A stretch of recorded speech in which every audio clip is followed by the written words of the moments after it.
out episode.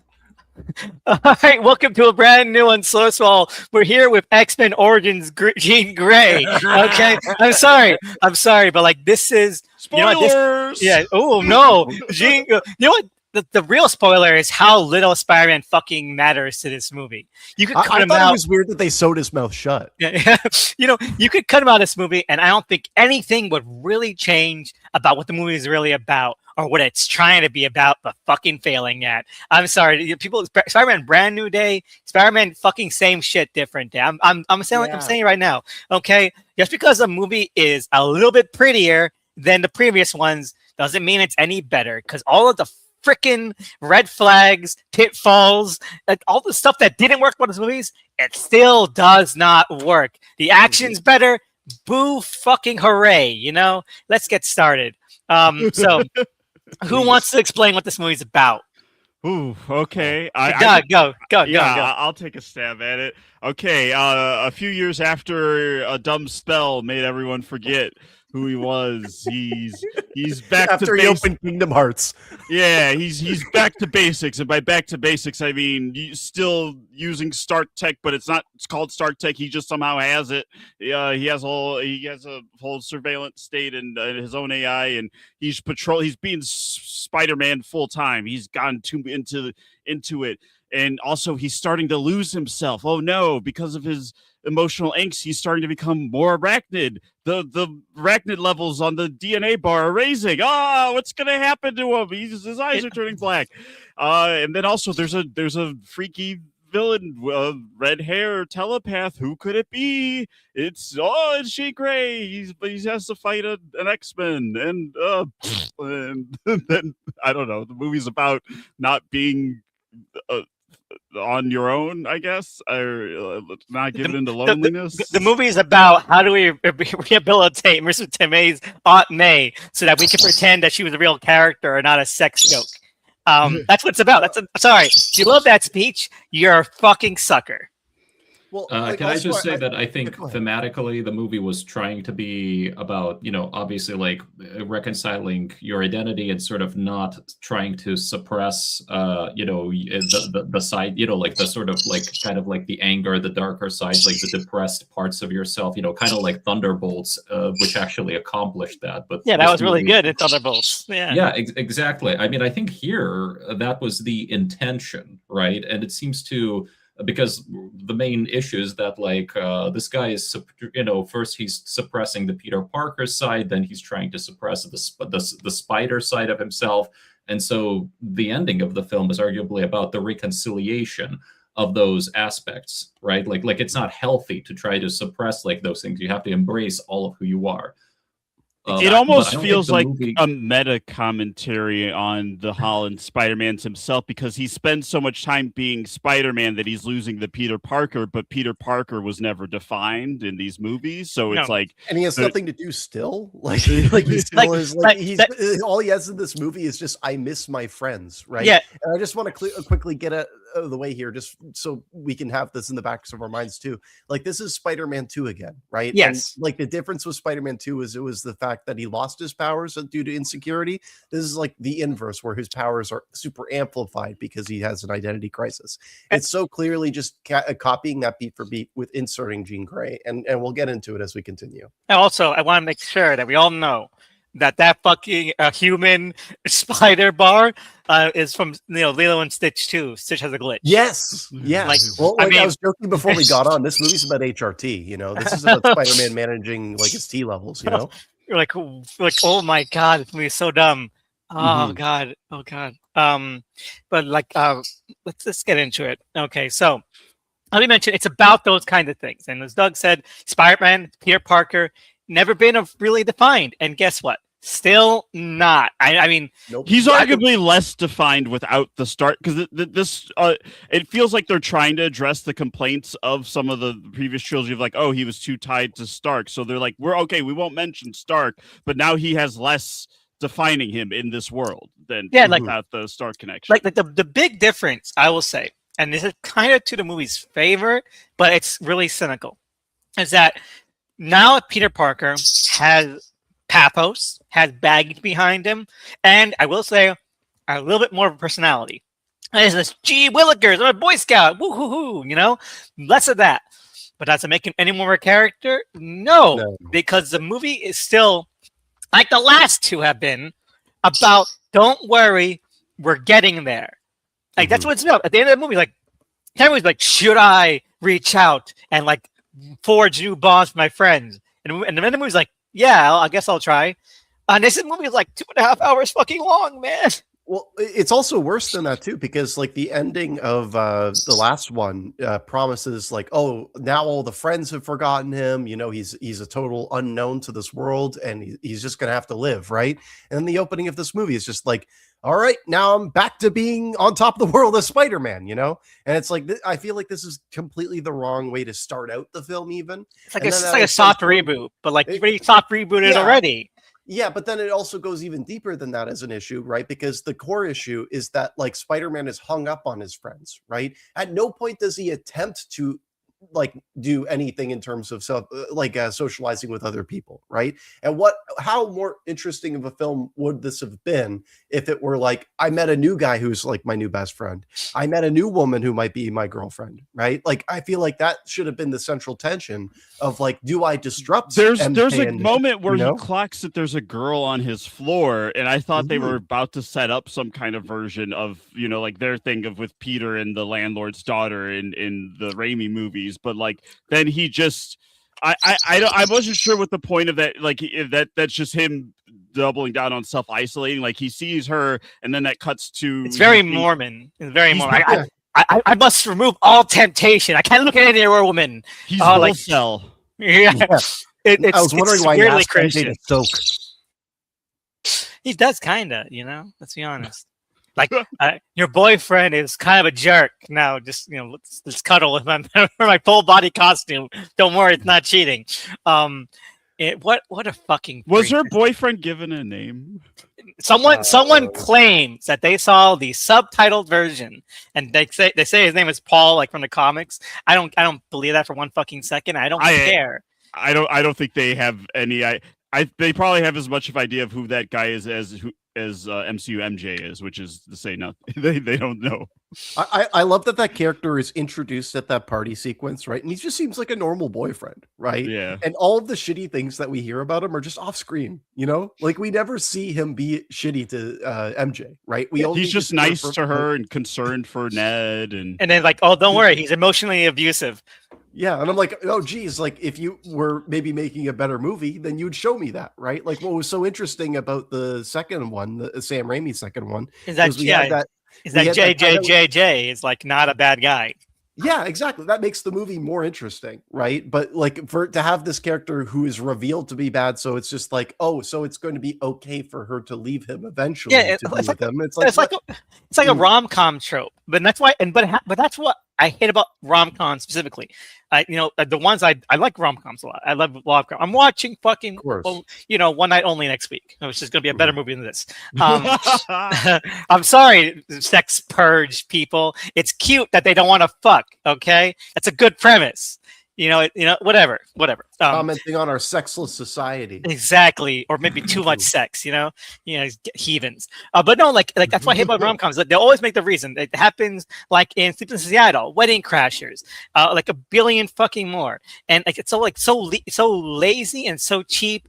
And it makes no sense in this one because they don't even really have a romantic arc together. It's just Peter like kind of self-pitying and like, oh, maybe next time there will be a romantic arc. Do it in this fucking movie then. Give this movie an actual story. Yeah, and it's made even worse by the fact that like MJ has even less of a character than she did before, where she's turned into a person who's just kind of like, well, I'm just gonna like incubate over here until I have feelings for you, right? No, like, she has principles. She doesn't want to work for Lockheed Martin because she doesn't want to sell her soul. Oh, don't worry. No, she'll just date Lockheed Martin. That's different. What's their version of fridging? But like, if the person is still alive, because that's kind of what they did with her. Like it's not like her only plot relevance is that her being in danger motivates Peter Parker. Like that gets like kind of a damsel in distress kind of thing. But at least when MJ did it in the Sam Raimi movies, and she at least had a bunch of shit to do. I would argue that here her role and Ned's role is a bit more, character based and supporting. Like I actually really like that What part character? where, well, yeah, I get it, I get what you mean, but I'm just like saying, like, I really, but I mean, into like not that heavily plot, like related is what I mean by character based. So it's more about him, kind of going like, he seemingly saved the day, and then he goes and tries to reconnect like with, his friends. And I actually like those scenes together. And then it's like she makes him realize, oh, wait a second, like that Metzger guy was actually lying to me because she doesn't remember anything. Yeah, but like that just makes her a plot pawn rather than a real person. Like, and it's so. And I thought they were going to be doing like a really kind of clever thing. Like, oh, this is actually kind of interesting. Because at the end, when he says like, "I love you," she's like, well, you are just a stranger to me. At this point, like that's really weird to say. Like, oh, it's kind of interesting, and then they kind of walk it back immediately. She's like, well, actually, he's kind of pretty charming and cute, and like, oh, and she draws like a fucking Elon Musk level sketch. Like, is that something to be like cute? Like that? Like, I'm sorry, MJ, you're not an artist. Okay, it looks like that. Was it Because You're Amazing music video? You know what I'm talking about? The Bruno Mars song. Yes. But the thing that I find interesting is that Ned is given actually some pretty interesting characterization here. The idea that like he's obsessed. He's obsessed, but then there's a degree of like half remembrance, right? I brought up jokingly Kingdom Hearts before, but like strangely, this movie feels like Kingdom Hearts 2 at many points, where there's like, I know you from another world, and then like it's all about like Organization the power of love and 13 friendship. shows up too. Like that's kind of what like that whole damage control business is, if you think about it, But when it comes to Ned, he's got that interesting characterization, but then Zendaya as MJ is actually like the agency she once had, in being able to be more in the loop after the second one, Far From Home. Like it feels like they've watered down her character to the point where they don't know what to do with her, right? Right. Like, and what she's I'm passive. arguing before, like you need to have like people who are challenging having MJ and Ned in his life, right? Because who's to say that they're not happier on their own? Who's to say that he can't find his own happiness? That should have been the struggle here. To make it about isolation makes him seem like an obsessive in a way that's not, healthy. Actually, it's not healthy, It's but not then also healthy. not. He's It's cyber not stalking them. Yes, but then it's also like they don't do anything dramatically interesting with it. They just show it, and then they're just like, "Oh, that's what he's doing." And it's like, well, if you're going to do that, then like make it like dramatically interesting. Exactly. Like it's like it's Homecoming all over again. Really, people are like, oh, the parallels are really interesting, but like it's just Homecoming where like, oh, they're not friends yet. There's no tension to it. Like, okay, at this point you deflated it because they're just gonna be friends again. Like, what is the real material difference between this and them never having gone together in the first place? Like there's no intrigue, there's no new character perspectives here. It's just okay, they'll just become friends again, and that could be fine for the ending of your movie. And that should, if you're gonna do that, then you should have made that the ending of No Way Home. He should have just fucking told her at that point, or not told her, but introduced himself all over again, fresh, and we would have been at the exact same fucking point here. I'm going to change the subject just a little bit because this is a nitpick I have about the opening montage, right? The narration. Not even that. I'm Wolf going Like to Me? nitpick even harder. Yes, it's Wolf Like Me. And the reason I'm nitpicking about that is because the last film opened with talking heads. And when I heard Wolf Like Me in this one, it clicked for me. I was like, okay, so the Sam Raimi Spider-Man movies and the Amazing Spider-Man series, like they are ultimately still made for teenagers. Those are made for like who Spider-Man is age-wise, right? And now I'm realizing it's like, oh, so these movies, like the Holland ones, they're not made for someone who's in high school right now. They're made for someone who's like in their 30s or 40s. And that's why they're playing this kind of music, because they're trying to make it seem like, oh, you can't believe that a Marvel movie put Wolf Like Me in it, But it's like, yeah, you know what? Like that's on the same level as putting like Modest Mouse's Float on, Like, I mean, they introduced this Peter to an Alt J song, which is like a good song, but it's like a weird mismatch. People always post that Civil War scene, like, "Oh, what a great needle drop!" I'm like, it's a good song. That doesn't make it a good needle drop. Also, yeah, Wolf Like Me doesn't work as because it's meant to be like it's a very song of momentum, and it doesn't work when you have like a lot of like, oh, we're doing a montage to specifically emphasize slow motion shots. That's the weird thing. You're right. The editing and like timing of that montage is fucking shit. Mm-hmm. Okay, and it barely tells you what like his interiority is. It's just showing you that Spider-Man. It's cool. Spider-Man is cool again. That's what it is. It's meant to be. It's meant to advertise the movie to the audience. It's like I'm already in the fucking seat. You know. Mm-hmm. I'm watching this already. You don't have to fucking put a commercial in your movie. Well, actually, that's a great way to put it as well, because it feels like a commercial. It feels like everything that was put in that scene was to put in the trailers after the fact. And like if you go back and watch the trailers, that's just proven to be the case, right? And like all of those like little flashes of like, oh, here's like the comic book frames, right? Like that does nothing for me. That you're signaling to one other audience. And then another thing too, it's like I think it's a mortal sin to have like the Foot Clan that's going to come back later in the film, to have them in the opening Foot Clan. Yeah, I'm calling them the Foot Clan. I don't know what their real name is. Incredible. The Hand. No, they're the Foot Clan. Yeah. okay, I get it. They wish they were. The Foot Clan is cool. Exactly, but what I'm getting also, this is too Orientalist. I'm sorry, Easton and Leia. Easton and Leia were very fucking culturally sensitive by comparison. Honestly, that was so shocking to me. That felt like something out of the 2000s where it was like vaguely racist. And I'm like, I'm surprised that this isn't a movie in 2026. But what I wanted to say is like to have them be like dispatched so easily in that opening montage, and the same with some other people we'll talk about later too. It's like it robs those characters of any kind of danger or threat that they'll have, you know, like to have the climax with the foot later in the film is a complete like mistake in my eyes. It is, and because especially we see them again, like in the middle of the first act, and like, oh, they're just walking around like stooges. Like, okay, they're just henchmen, and that's it. Like, oh, the big final fight with the fucking henchmen, like with fucking Bebop and Rocksteady are not your final fight villains. I'm sorry. That's an issue. If you don't have Bebop and Rocksteady, you just have the infantrymen going after you in the climax.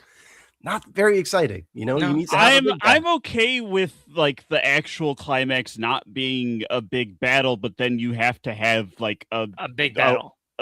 Something leading up to it that has like that kind of weight, and like it looks cool when he fights the Just hand. have to fight the cops.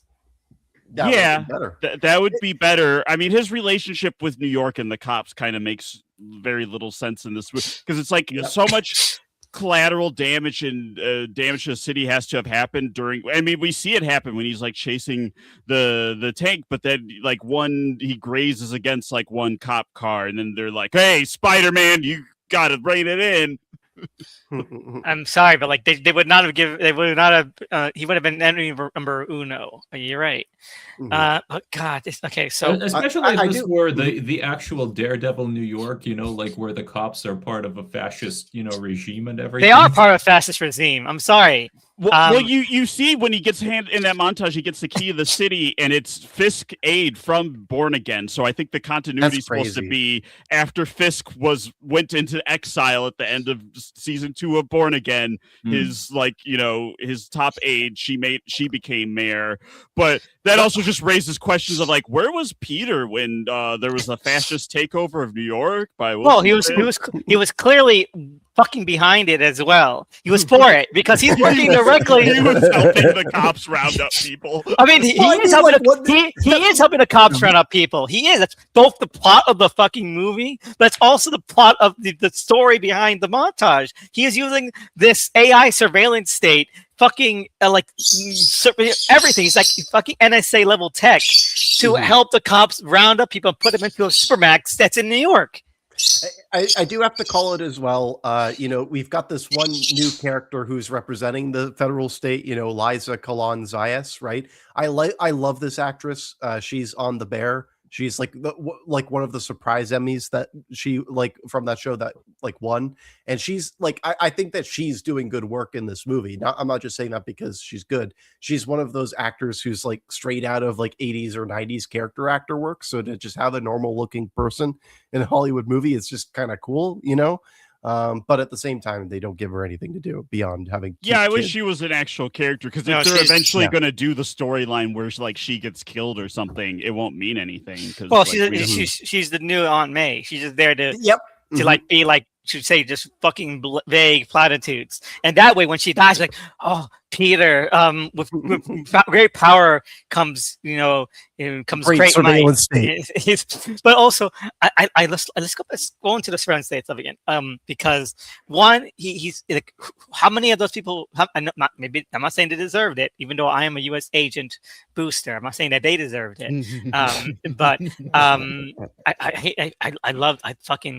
I love a U.S. agent. He's completely People right. act like he was evil. Like, yeah, he decapitated one terrorist with his shield, and then he was on his phone and ignored his son. Like, is that as bad as what Jean Grey does? Is that? But also, I love how they're like, oh, damage control has went too far for doing basically the same exact fucking methods that Peter is using every fucking day of his life. Can someone tell me why damage control is more villainous than the Punisher?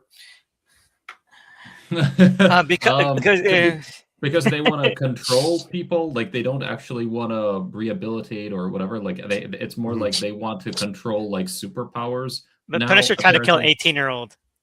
Yeah. He grabbed a 50 cal and he was gonna shoot her in the head. Yeah, I know. I was the only one in my theater who laughed when he pulled out the fucking gigantic elephant gun. Like this is some gun rifle. Like this is amazing. Like he's like 3 miles away. Like not even if you're like fucking 20 miles away. And he's like, this is fucking great, man. He's fucking shoot. I know it's fucking shoot Peter. Listen to like smithereens. I'm sorry. I was hoping it was a rocket launcher. Like when he pulled that out, I was like, I hope it's a big bazooka. But I was a little let down. But yeah, no, like I love that.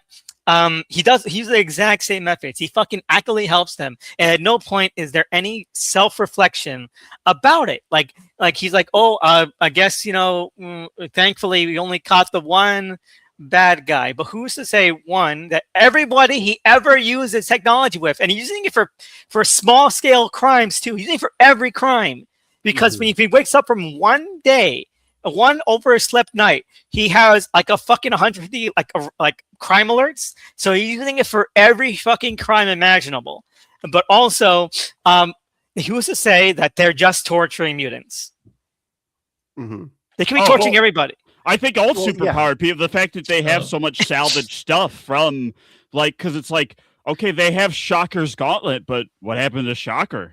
Yeah, right. Exactly. And also the question, like, that Spider-Man never asks is when he's seeing this stuff, he's just like, well, I trust you guys because inherently you guys are the good guys, but like, just watch out, like that's his only note. Yeah, during that moment. It's about how like it's only the bad guys who get weapons that we should be worried about, rather than like anybody having this power. I love how there's no like even if you want to go this route, there's not even any hint of repercussion. There's like saying Metzger's in the wind. That was the only bad apple. It's only just bad apples. Like it was just Metzger. It's the individual, not the institution. Fuck you, exactly. Spider-Man. I mean that's a continual MCU thing though, where it's like they can't have any actual institutional critique. If there is someone like bad in the government, it will be like a bad actor.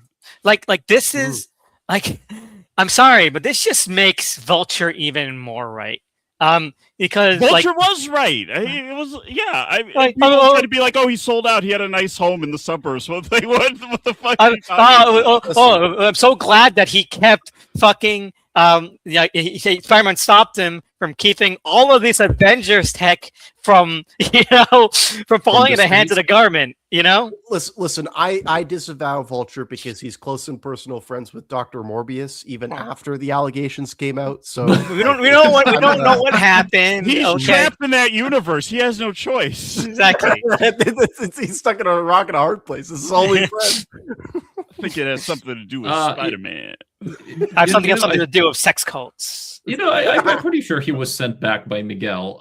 But that aside, I think it's interesting that this is this movie kind of, I thought it's intriguing how it really shifts that whole perspective of what damage control even is. Because the original idea, because the way they presented initially was that these guys are guys who go to these sites, right? Like after superhero battles, they clean things up, pick up the tech, keep things under control, because like there's a lot of collateral damage, right? And here, when Metzger does that montage, when he explains this is what damage control is really about, like control. Look, we control the former bad guys. We've like rehabilitated them and put them to good use. And I'm just like, that thing alone arguably should send like all of these like red lights in somebody's head, because it's kind of like, well, I was expecting there to be like a way bigger reveal about damage control actually having created some kind of a mind control like serum or whatever. Like they were literally trying to enslave. Well, they're trying to do that.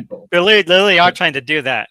And again, like this is kind of something that feeds into like that should be a bigger part of Spider-Man's like character arc. Sure. About like he's basically become just a part of the state. Like he is no longer an individual. Exactly. He's an arm of this fascist state. And like he should have a revelation about that he has lost like his entire sense of self, that he's given himself over to being part of like a governmental force. That's literally what the movie is about. Like he is working day by day for this carceral military state. New York is under federal control, in all possible ways. The closest he comes is a mea culpa when he calls Frank. He's like, "We got it wrong," about Jean, but that's not. He's just taking responsibility for the one thing, for specifically the last thing he did. This never happened. Thank God, this will never happen again, and has definitely never happened before. We were doing it all right up until this moment. The main issue is that like they hold out on Jean Grey being such a reveal because they're banking on you as an audience member being like, holy shit, it's Jean Grey, the X-Men is the villain. I did get some gas, my theater. I wanted to fucking knock them out.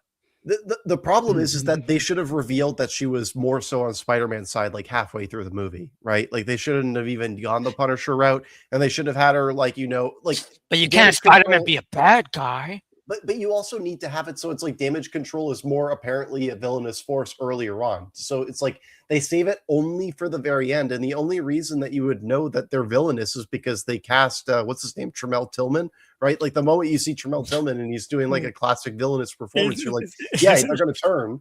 So it's like, who are you fooling? Is it wrong to say that it's fucking amazing that they did like the protected class, endangered class thing with very pretty white people again, and then had we got to control the black you. man be the one who's like, oh my god, we're going to control you. Oh my god, it's about woke taking over. This is woke Sharia law, Like, this is the world liberals want. White people under enslavement.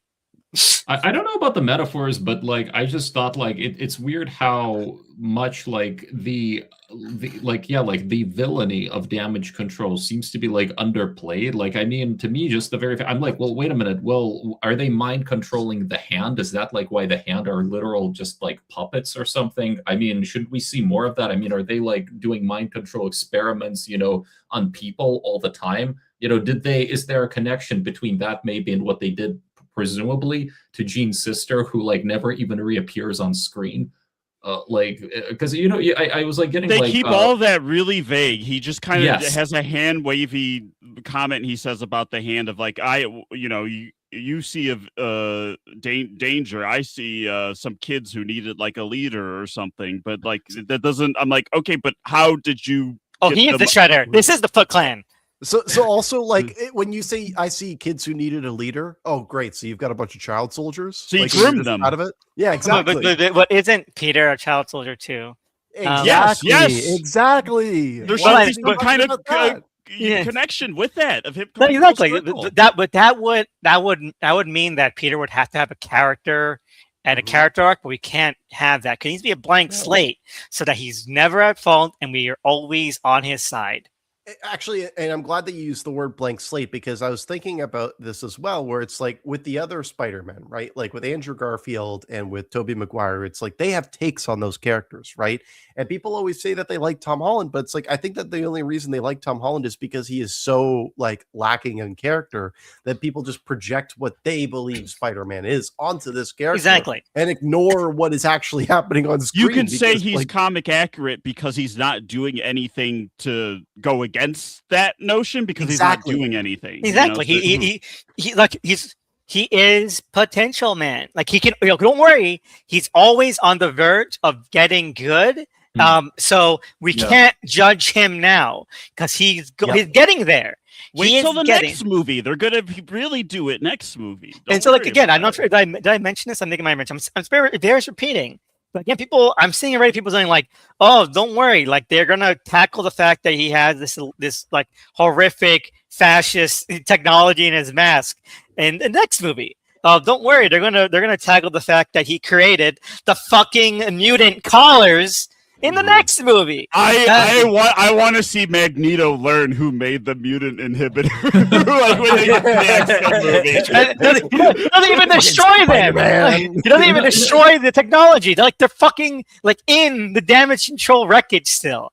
Like fucking destroy them, like Terminator style. Like come on, they probably copied them, but do something. You know. I want to go to like another like nebulous, not because we kind of talked around Tom Holland a little bit, but I kind of want to like talk more about why he sucks in this movie. Jean Grey should have snapped his neck, man. Well, like specifically, I want to say like I think it's pretty outrageous that this man is 30 years old, right? And we're getting a second puberty movie with him, right? Like what's the deal, right? Like he has nothing. There's nothing about this guy. Because the organic web things works best as a puberty like metaphor of like you're learning your body and like these. But we never had like him learning his powers in these movies. Like we skipped over that. So he's on HRT and he's learning his body all over again. But like I love that. I love how every movie kind of singles in on how stupid it was to skip the origin. I always love it. People, Civil War, which I'm going to talk about in a couple of moments, Civil War and Homecoming, everyone was like, oh, these movies are so smart. They know exactly what we don't need to see. But like, guess what?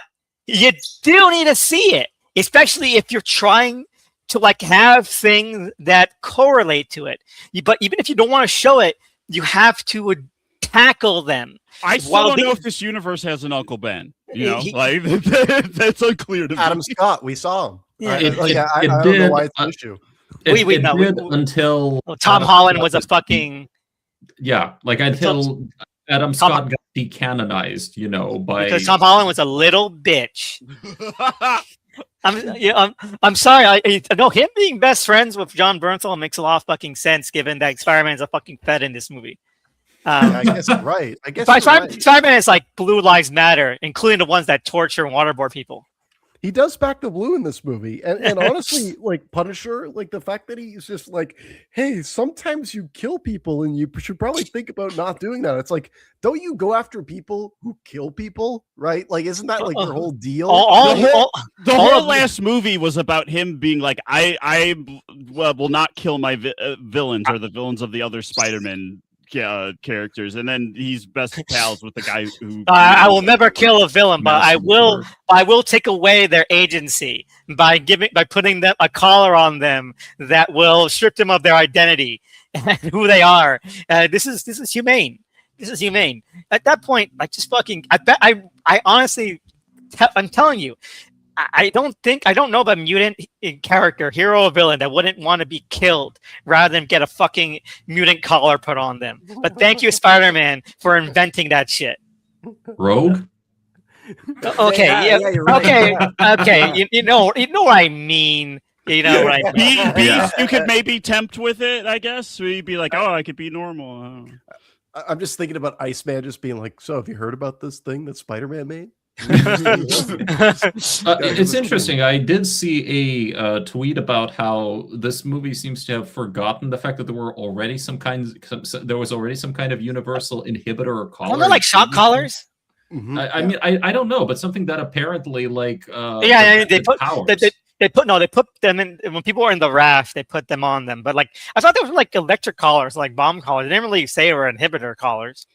That would have been a lot cooler, though. Imagine if they put like a giant doodad on people's necks rather than just like, They oh, did, here's like the mini version of what we gave Doc Ock. It was a thing, like, and it's kind of weird they didn't fucking mention Doc Ock in this. Right? Yeah, That's like, what I was thinking about every time. It's like, why would you make the visual like comparison point, right? And why would you bring up the possibility of Spider-Man being a monster without like halfway through the film or third way through the film being like, wait a second, what Spider-Man is doing right now is the same as all of his villains in all of these movies, right? Like that's the idea that they should have really burrowed into here, right? They have a bunch of different ideas that they could have burrowed into. The problem is did he try to destroy the city by claiming the power of the sun? He did. I wish. I hope that. Like, I would want him to. He tried to take over the city with his gas that turned people into spiders. He should have became Man Spider. Wasn't that an interview? Yes. Didn't someone say in an interview that was like one of the first concept ideas? Like, yeah, they should have done it. Holland said that would be too scary for kids or something. Oh, come on! He was an advocate of that. I read that there was idea of him having a nightmare sequence. Like he actually wanted, hey, could Peter maybe sprout fangs or something, like actual big spider fangs, or maybe something on his back or whatever. And that seems to have been one of those discussions that kind of you know what I would have loved that, because then you could do like the MJ and him thing as like the Hunchback of Notre Dame or Phantom of the Opera kind of thing, and like take off your mask, and like he does, and it's like a Spider-Man face, and he's like, no, I mean, that would make the Hulk parallel stuff they're trying to do much more poignant in terms of like he actually does have a monstrous side, because like as it stands now, it is just what MJ says of like, oh, I don't see like this stuff seems like it's for suppressing a monster. Like I don't see that. But that would work, that would hurt. That would hit a lot better if he was like turning into a monster. Like I don't see a monster, and just like cups his face, and it's got like 8 eyes and like a giant like spindly mouth. There's drool coming down his fangs. like that'd be so cool. Children, that'd be so cool. But like it would necessitate MJ having like an inner side to her that you believe. But and then also it's a further problem too, where it's like all of the things that we've described are elements of body horror, but rather than like presenting this idea that he now has organic webs as like something that's like gross in like a horrific fashion, they play it for laughs, right? They play it as like, ooh, my body's doing icky things, again leading into this whole like second puberty thing, right? And it's like this idea that he's going through this in like a oh, I'm better than this, it's weird that my webs are coming out this way. It's like, no, you got to own that shit, right? I feel like if you're either got to be like horrified, or you got to like just learn to accept it the way that Tobey Maguire did. The fact that it's so self-referential shows that there is no seriousness taken to the concept of doing the organic webs. It's only calling out the organic webs as a gross and weird idea, which is for comic book fans, not for people who are trying to enjoy this movie. No, you're completely right. I mean, it is just shocking, like the lack of care or kind of like commitment and seriousness. It's like again, all these things the movie is kind of touching upon would be really great fodder for a really dramatic and kind of heavy story. And it's like, no, it's all fun. It's all good, man. It's all fun. It's like hey, Poppy is the name of your son. Fuck you, racist man.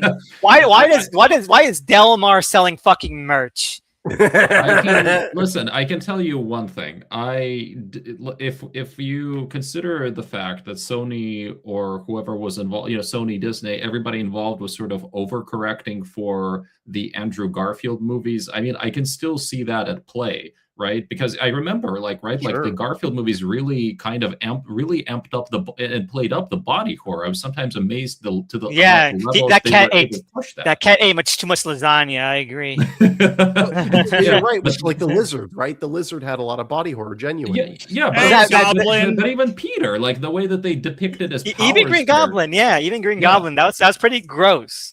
And like they had takes. Like, were they good takes? Were they like sensible, coherent takes? Not really. especially with the plans they had with the fucking Spider Slayer with like Green Goblin's disembodied head in it. I still want that. I still want that. But like, well, actually, I do want to make it very clear. Like Mikhail, like is the most vindicated person on this whole series. I have to. I say. know. Really? Thank you. I feel like no, it's true, right? It's absolutely true because I don't like. Hey, here's the deal. I'm not going to say that the Amazing Spider-Man 1 or 2 are great movies. Shame. At this point, like, hey, I've seen Amazing Spider-Man 2 more than most movies. I will say that. But like, what I will also say is that they look like Citizen Kane compared to like what we got now. The problem is that they have identity, right? They actually had a take, right? And with these Tom Holland movies, it's a problem of just not being able to commit, right? It's like because it's so open-ended, right? It like you could make the argument because it's so open-ended, you could kind of just put whatever you want into it. But I see that as a lack of commitment rather than any kind of like artistic integrity, of like being able to interpret whatever you want out of a movie. Exactly. This is just something that's like meant to be like a Walmart backpack, right? Like when a kid buys a backpack from Walmart that has Spider-Man on it, Spider-Man means a bunch of different things to each of those different kids, right? But that image of Spider-Man has to be the same, right? So it's a very similar thing that's happening here. Exactly. I think you're hitting a lot of, you're hitting like all the right points there because, what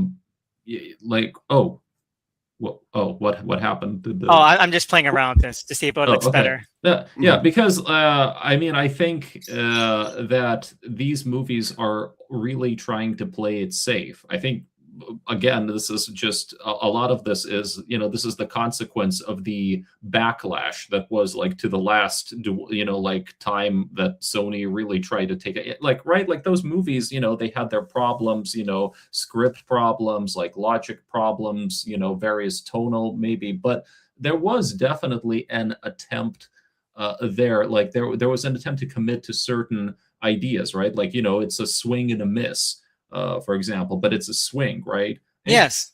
Pretty much everything Sony's done is like a much bigger swing compared to it's ambitious. They have plans. You know what? I'm gonna say it. People who were against El Muerto are fucking racist. No, give that to me now. I'm sorry. I'll watch El Muerto tomorrow. Like what is the big deal about El Muerto other than the fact that he's a luchador? But you got a problem with luchadors? Fucking racist. Okay, I'm sorry. You don't want to see a luchador fight a demon, but you're okay with Sean Levy's Ghost Rider? What's the difference? Okay, I'm sorry. One rides a motorcycle and one's a fucking luchador. What's cooler to you? The math checks out. There's no issues there, right?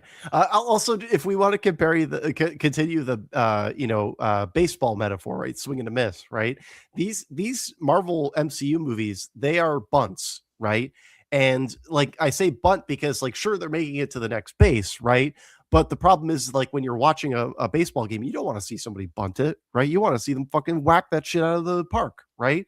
And each of these things are so safe where it's like, oh, okay, it does the bare minimum to where it's like if I'm looking at movies like a checklist, then maybe I could give this movie a passing grade. Right. Yeah, but like at the end of the day, it's like, no, I look at this as a holistic experience.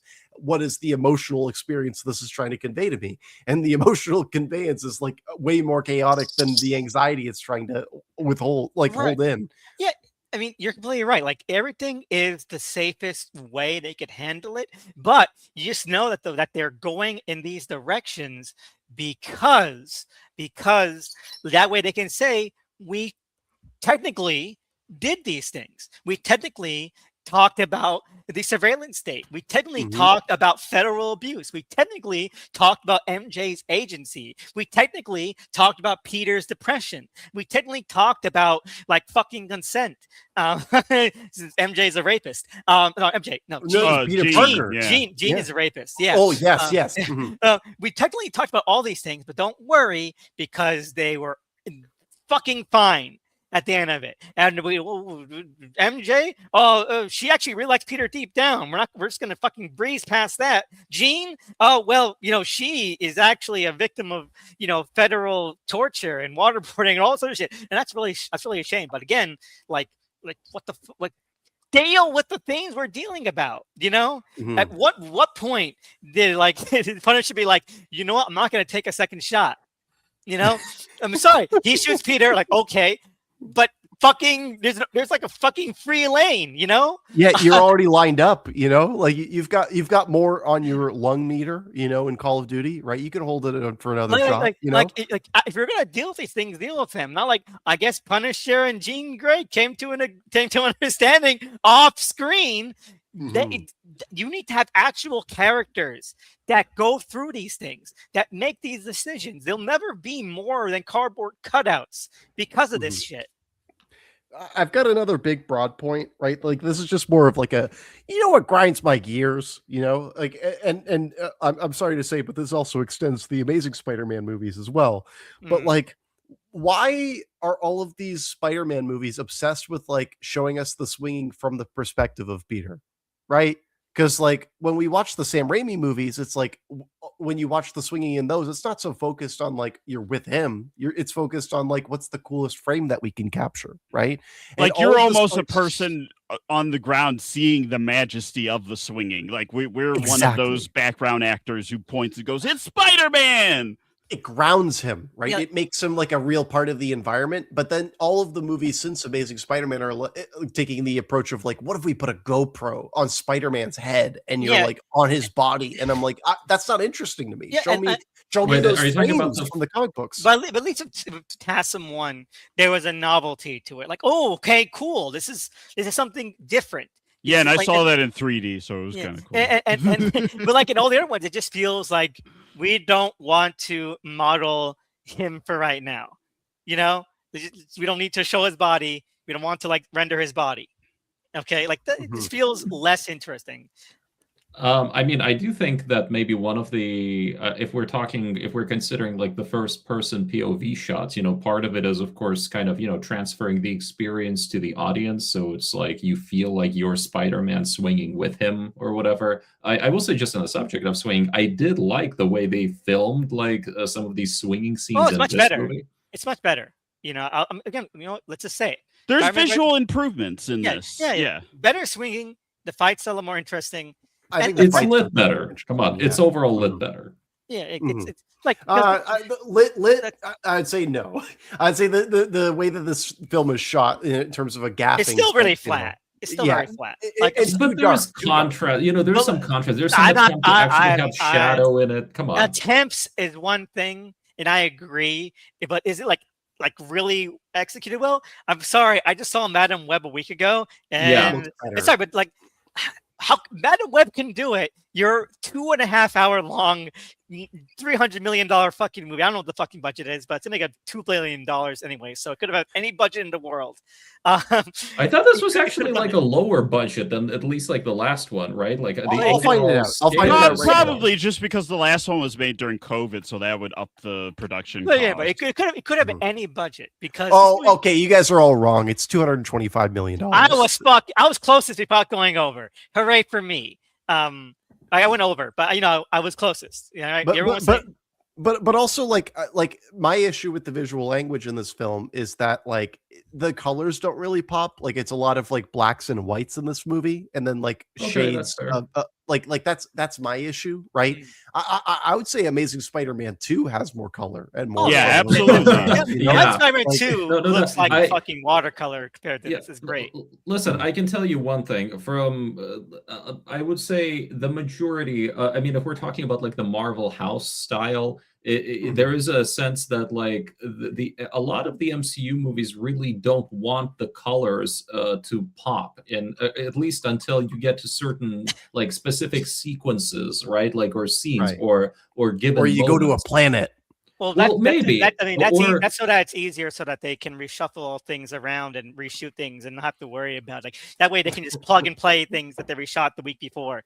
You know, I mean, I think that might be part of it. I do think that some of it just comes down to the general sort of, you know, way in which the visuals aren't meant to be kind of, you know, outstanding, like or distracting. Yeah, but yeah, like there are exceptions to that. Obviously, I remember when Thor Ragnarok came out. It's like, I mean, that movie really wanted to play around around with things like color and just making some things look cool. Like, I think those Valkyrie sequences. The Guardians movies, like specifically Volume 2, looks pretty nice. Yeah, I think it's fair to say right now, I'm willing to say this. I think the Guardians movies are the only real movies out of the Marvel movies. let me look at my list. Let me look No, at my come on. list. Yeah, let me First Avenger. Yes, not a real Avenger- movie. No, That's a TV episode. no. First Joe Avenger? Johnston made a fun genre flick, man. Yeah, exactly. Oh, I mean, no, wait, that- you know what? You're right. Captain America gets in. Yeah, just the first one. The other two are abominations. I've Agreed. always been against Winter Soldier. And we're like, Winter Soldier is so good.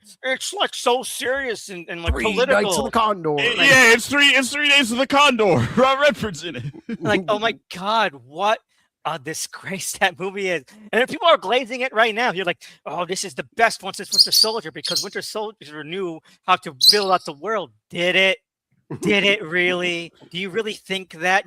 Okay, but if we are going to take Winter Soldier seriously, that movie was anti-surveillance state. If that movie was about anything, because there's the thing where he sees like the whole Hydra helicarrier network, and he's like, "Yeah, that's not safety. That's control or fear." I forget what the line by Cap is, but he's against it. He's against. You know what? Again, there's so much you this- can do in terms of like analyzing the MCU from like as like a historical artifact of like the transition of American politics, right? Like again, like people are going to be writing about this for years, and the fact that like you just said, Doug, like back then, it was like unthinkable. How could you do this? And now our protagonist of the film is just like, oh well, of course I have this in my toolbox, right? And it's good that I have this. There's a good CIA guy in Black Panther, stuff like that. and like the thing is, right, it's ridiculous in Black Panther because, I mean, I'm surprised that Priest didn't fucking speak out about this because he's a buffoon in the comics. He's like the most Garth Ennis-ian character in Priest's whole catalog. He's meant to be a fucking moron, okay? And like in the shows, in the movies, he's like, I'm just a regular white guy, but I'm also like a real solid ally. Fuck that, I like those movies. Sorry, which character was this? Fucking Hobbit Man's character. Oh, Martin Freeman. Yeah, I like those movies the a lot. token white guy. Yeah, he's allowed to say Wakanda forever.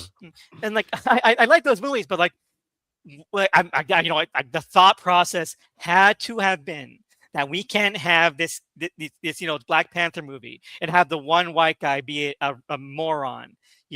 We can't. It will ruffle too many feathers. We can't lose Middle America.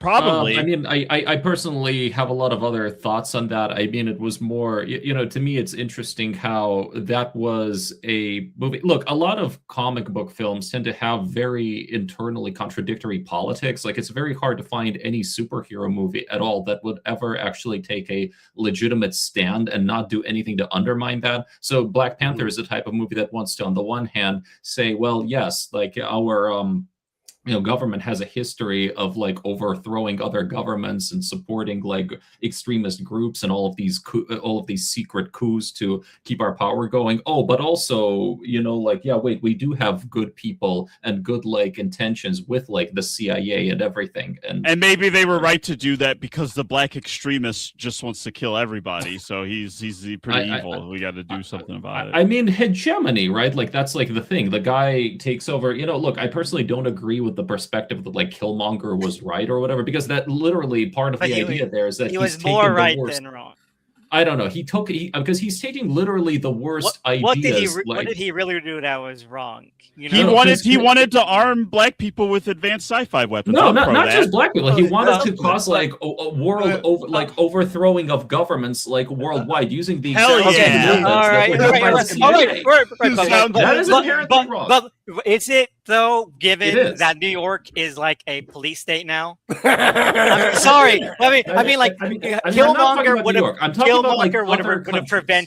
would have prevented this. Okay, he would have. His civil wars would have prevented this. I'm sorry. But look. If you look, sometimes you gotta crack a few eggs to make an omelet. I just want to say, like, before we give Mikhail like a fucking aneurysm, okay, we understand what he's saying. We're just saying that, anyway, yes, contradictory politics. Yeah, I think we all agree. I want to hear him out. He hasn't finished the point. I want to hear.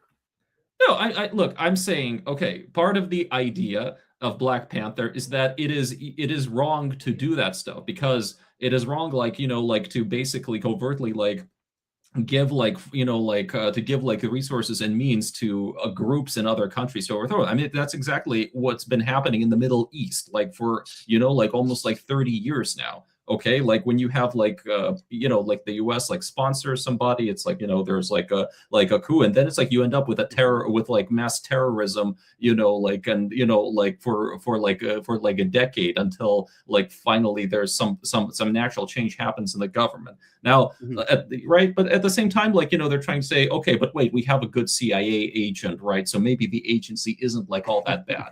Now, I will say the only superhero movie in recent memory that I can think of that ever had a coherent, political or ideological thesis statement is M. Night Shyamalan's Glass. Hell yeah. Glass is a masterpiece. I'm sorry. Well, I don't even really like it that much. My strong man died. My strong man died. Like, it was it's the point. It's the point. Oh my God. People will make a billion excuses for these fascist fucking movies of the MCU, but they won't extend any grace to M. Night Shyamalan for telling a complete story.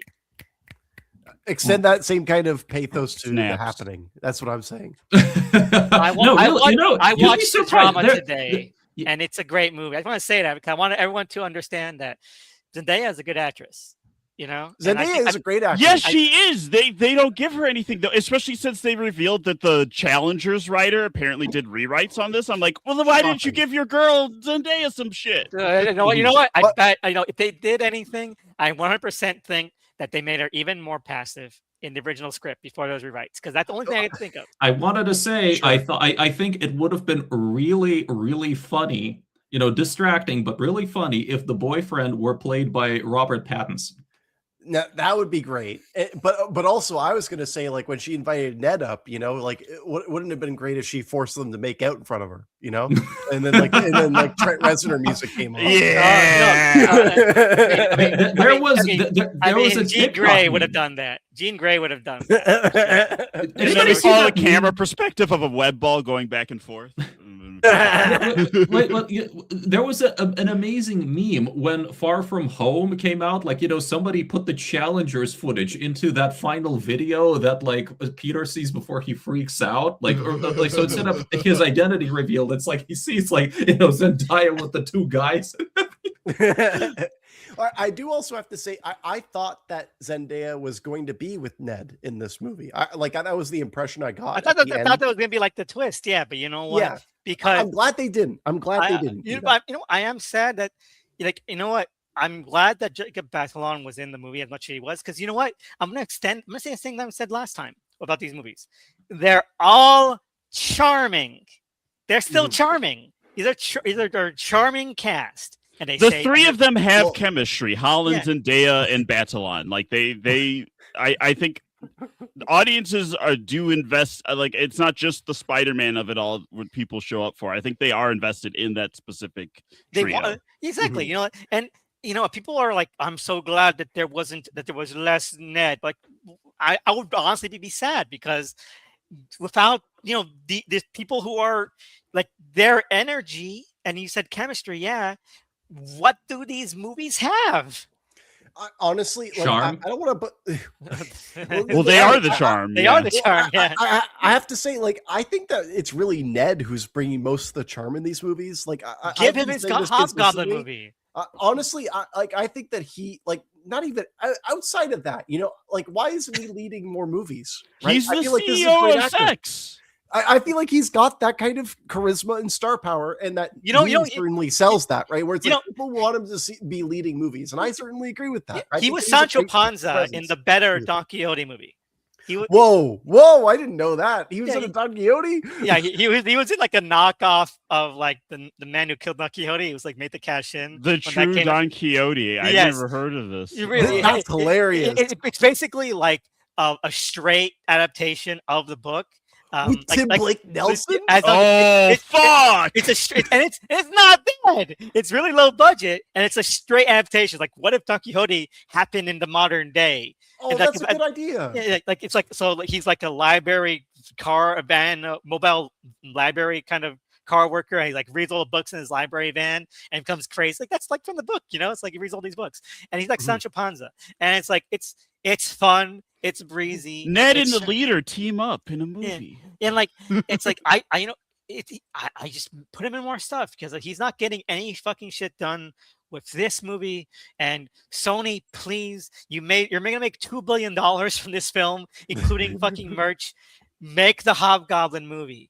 Just make it. Just a slight correction. Sony doesn't actually make that much money off the merch. It's actually debated. I think maybe the most they get from merch is the PlayStation games. But it's actually Disney that's making money from the merch because they have all the merch rights and everything. Okay, but still, you Hobgoblin fucking action figure would make $1 billion and whatever. So there's momentum on all sides to make a Hobgoblin movie. Can we talk about the PlayStation game for a second, because it is pretty clear that the fight scenes are. I've never played those games, so you guys go ahead. Oh, okay. Because there's been much to say about like how Holland has more creative control, and he's been very vocally like he's a fan of those games. But like to me, it was very clear that they were taking a lot of cues from those games for like the fights, and then just like him I mean he's used gadgets and stuff in the comics, but specifically the like web grenades and how those things are deployed here feels very much like from the Insomniac games. But that also made me wonder, was there ever at any point where some of these characters were closer, not like following the story of that game, but like Mr. Negative plays a big role in that game and he has mind control powers? Was there ever a point where Jean Grey wasn't Jean Grey and it was Mr. Negative? Probably would have been a better movie, honestly. I mean, if it was Mr. Negative. I kind of agree, but I also think that the X-Men stuff is like the only good part of this movie that makes me invested and makes me like interested. For an X-Men movie. This movie's called Spider-Man. I agree, but like I agree, but so this is called Spider-Man. But you know what? They should have fucking junked all the Spider-Man stuff. This should have just been the X-Men movie. I feel I was bring up Civil War again because this is the exact same structure as Civil War. We're gonna do the backstory of the character in another movie, so we don't have to deal with it in the following movie. But and then we're also gonna have like the villain of that movie or one of the villains of that movie get away, so that we can, just have to deal with it in the problem movie. And it's like, you can just make the movie. And, at least this movie is better than Civil War. But I don't even know about that one. I think Civil War is a better movie than this one. No, Civil War is a piece of shit. I agree. It's not a good movie, but there's more that I like. Because I like Zemo in Civil I don't War. like Zemo. I think they're all boring. I think Captain America is boring. I think Iron Man's boring. I think Ant-Man is boring. I think that Spider-Man Paul is Rudd boring. is not boring. Paul Rudd is never boring. Paul Rudd is only been he's annoying then. Finally, he's not boring. He's annoying. He's only been good in the first Ant-Man and nothing else. Okay, and Spider-Man turned out to be a fucking dud, and I thought it was annoying in that movie. So you know what? Black Panther stuff really interesting, and it sucks that you have to watch or at least understand that or know about that to get the full impact of Black Panther the movie, which is a really, really rock solid movie in most respects. And at least with I just wish that they'd just be like actual films, like nothing about the actual character-driven stuff of the character stuff that I think is at least meant to be and handled relatively with more grace in this has anything to do with Spider-Man or the Spider-Man related stuff. I mean, why don't we talk about Jean Grey then and the whole scenario? Great. Jean Grey, is innocent. Jean Grey is right. Like what the fuck? Like Cyclops was right. Magneto was right. Well, she's a sex criminal, so she's that. Yeah, exactly. Okay, but they want Elvis is arrested. MJ wanted it. Okay, we all know it. I'm sorry. She was dressed.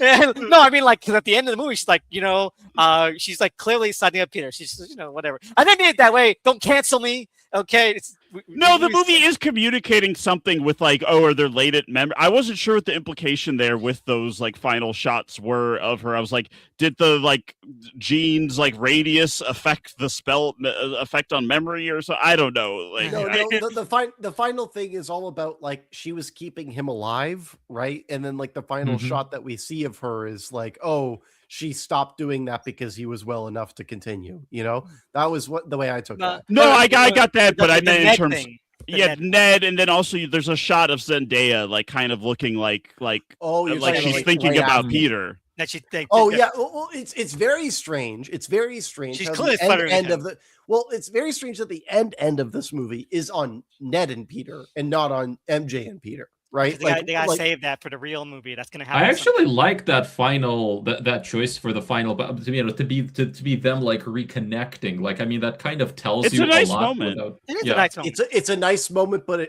there should have been another moment with MJ at the end. No, like if this was the choice that they were going to make, where this whole movie is about like, you know, oh, they are kind of at arm's length, but they kind of still have some kind of attraction with one another. There needs to be something at the end. But Tony, you're thinking all wrong. Because then what can they tease for the next movie? Exactly. I'm thinking about this as if this is some sort of self-contained narrative or something. Like a real story. You know? Yeah, you're fired. We don't do that here. we always tease the next film. And so that's what that's going to be about. But no, let's stop with the Jean Grey stuff. That, you know, because all the X-Men stuff is, I think, if it's mishandled, but all really good. You know, like we have Jean Grey in like this insane like new context that is like really dramatic, and Sadie Sink is like selling the fuck out of it. And can I say something controversial? Go ahead. I think that Jean Grey's a boring character. Right. In the same way that Scarlet Witch is, right? Because like whenever people talk about those characters, right, they always talk about them being like, you can't even fathom how powerful they are. Jean Grey could fucking like do anything she fucking wants, you know, like that's the way that people talk about Jean Grey when I talk to comic book fans, right? And very much so. That's the way that she's portrayed in this film, right? And like to me, that's not an interesting character to me. No, like she turns into the guy from the wheelchair that's Brian Cox's son in X-Men 2, you know, in this movie. Yeah, and like that's an issue to me. Like I prefer Jean Grey when she's like a walking, talking person, you know, rather than a plot device. I agree in essence. But again, that's what I mean. Like Sadie Sink is really doing even more legwork than I think. She is good. She is good. I will say that. I feel like she's communicating a lot with very little. I think I'm gonna say it. People are like Tom Holland's a good actor. Like he's okay, and he remains okay, but he's not like.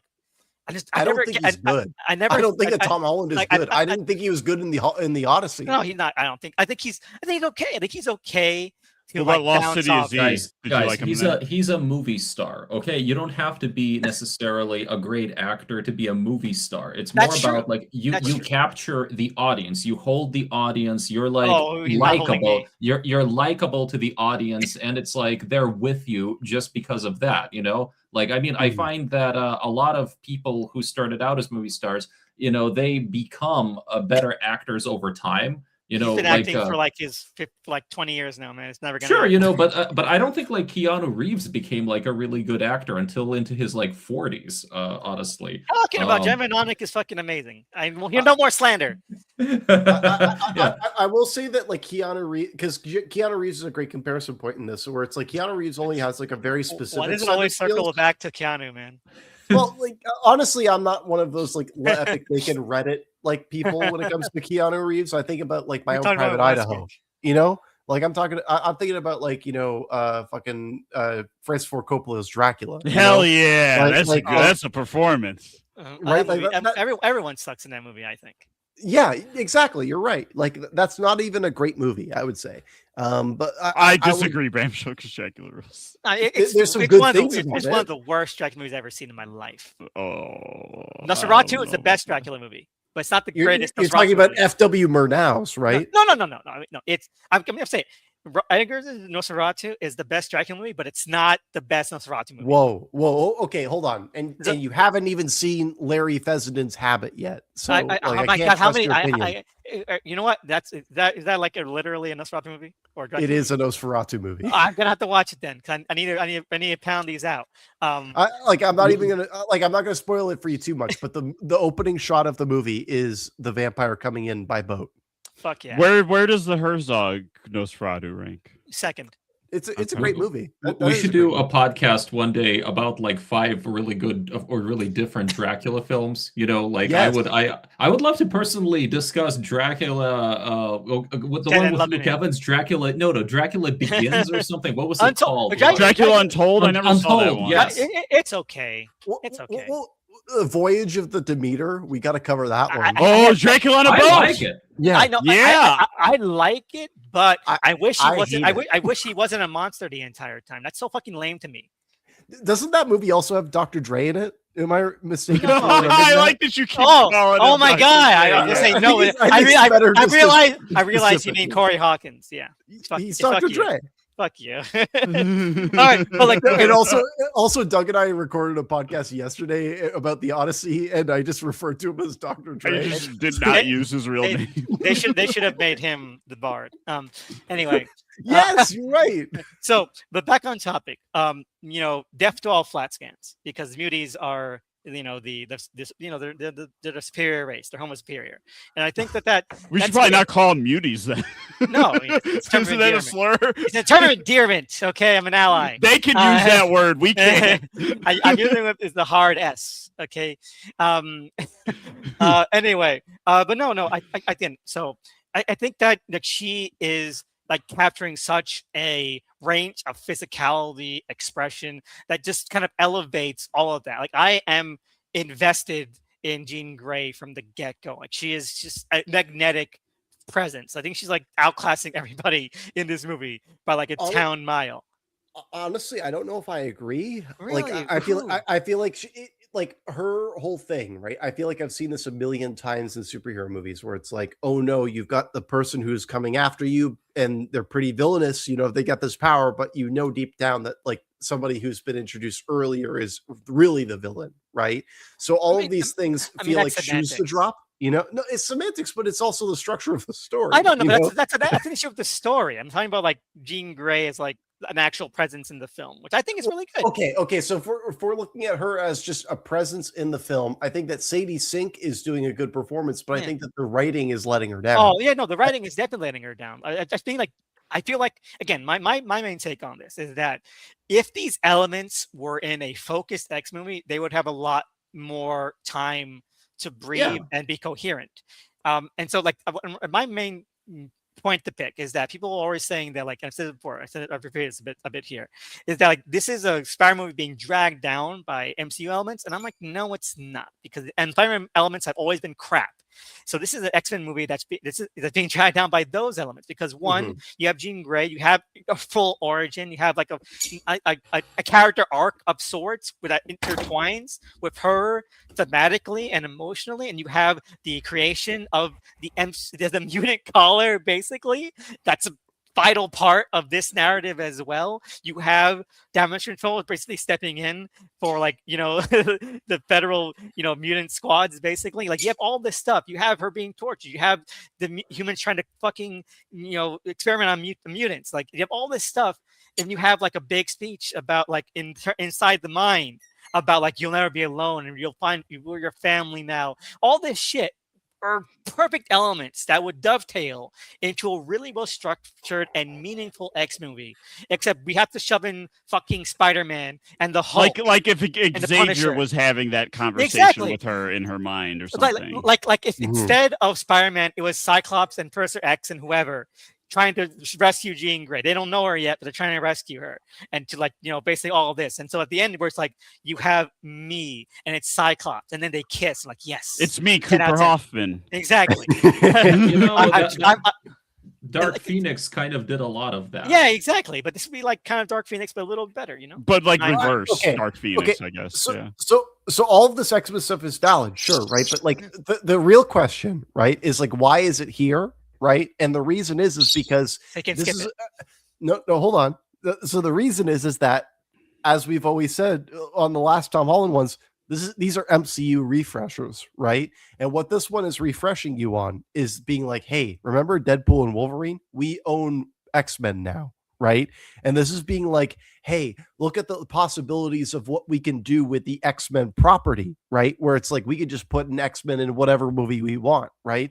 And it's like, I don't care about that. I think it's more cynical in terms of Spider-Man's the last guaranteed property they have that people give a shit about. Like Doomsday will make money, but in terms of like one of their branching franchises of heroes, Spider-Man will always have draw. So like I feel like they're leaning on him to kind of like refresh interest in the franchise. But also, we have to point out the fact that like Marvel is like desperately trying to reboot the X-Men, right? Yes. And I wouldn't be surprised if like the Doomsday is supposed to be like a reset where it's like they're going to kill off a bunch of those characters. So then they could just be like, okay, well, we can have like Sadie Sink be the new Jean Grey, Cooper Hoffman be the new, Cyclops, so on and so forth. Yeah, and you're right, because like that's what Civil War was, and that's kind of like why they tethered all these things to it's Captain America. Because one, they wanted to be like, oh, this is we failed with Iron Man 2, so we're gonna keep Iron Man completely kind of in its own enclosure. But Winter Soldier was success. And so we can just fucking, mangle Civil War because it'll be the last Captain America movie we do, wink. And so to just, launch all these things off, because people will still watch Captain America. People will still trust Captain America as like an IP because the first and second one were well received. So we're going to put Spider-Man in it. We're going to put fucking Black Panther in it. We're going to give Black Panther 0 basically inside that movie. We're going to set up fucking Thunderbolts, but that's not going to happen. The version that we're setting up is not going to happen ever. No. But all this shit, and it's because, these were still like tentpole properties. And you're right, Spider-Man is like the last of those. Spider-Man is like the last one that, people still have real solid fond memories for. This movie is going to make more than Endgame, by the way. Like the box office is probably going to make $1 billion within this weekend alone, right? So it's like, this is a big deal, right? Sorry, not to interrupt, but it's like, this movie their plan works. Crazy. Yeah, exactly. No, I want to respond to a lot of the things you guys have been saying. So for one thing, I think in general, Marvel at a certain point switched to a different strategy of introducing like new characters. In the early going, right? I think like Phase 1 and like parts of Phase 2, right? It was more like, okay, we're going to do these, these like individual pilots for individual heroes, right? And then it became more about, okay, now we need to start now that we have these established franchises, we need to start bringing in guest characters so we can already kind of, because they're probably less known. And now like we can really introduce them, through, through a better known hero. And really they were doing that as early as Iron Man 2. I mean, that's, Black Widow first appeared in that movie, right? So in my mind, it's always like, okay, who's like the better known hero and which lesser known hero can we introduce like in that character's franchise, and I think that's just kind of like what we're seeing here. Because also it's a sign that, for a while, like Marvel, like Disney couldn't really even cast like new actors because of pre-existing contracts, right? Now it's like they have, now it's like the time has come, okay, we can cast our new X-Men. So how do we get people, how do we create lay the groundwork for that and get people excited about like a brand new MCU X-Men movie? Okay, let's like start weaving that through Spider-Man. So how do we connect that to Spider-Man? Weaving in is very fucking generous to how they handle it here. The second half of this movie is basically an entirely different fucking movie. And it's more interesting, I would say. It's more visually interesting, right? It's like, again, I know Tony is saying it's not very nuanced, but I do, I love the X-Men movies. I love like that real sort of like darker ideas seated throughout those films, and I think that this one handles it really well. She's like in a fucking torture chamber. Like that's like so fucking intense to me. I love it. I love it. I It like feels that. incongruous with what everything else is going on. Right. Like, You know why? Oh, Because it everything does. else is It's its own fucking movie. milquetoast as Villa as fuck. Yeah, And this time but- we're cooking with gas and lighting it on fire. but even then, it's like I don't think that it's in service of much. I don't like It's is not- you're talking about like a hypothetical. Because here's the deal. Yeah, exactly. right? Like, I'm here's drinking the thing. Kool-Aid. I know. I'm Here's the drinking the problem. Kool-Aid. Exactly this, Elvis. You're right. Yeah, Exactly. like Here's the problem. this is You- like you this see is this little taste, right? This is what the MC movies do. They give you a little taste, right? They're like, oh, this is what it could be like, you know? yeah. You No, have that's this what, idea of but what it, yes, what it I could agree, be, and I agree. I and know then you that. go, okay, the next X-Men movie is going to get me. No, and then you watch the no. X-Men movie, and then it turns out No, it's no. an entire like setup for Fantastic Four 2. Yeah, you know, I And you're agree. like, why? I agree. You're right. And so my point of contention is that even though I like that stuff, this movie is ruined by having that stuff in it because it should have just been the fucking X-Men movie. Yes, exactly. I Yeah. think this movie could have been definitely more coherent on a thematic level.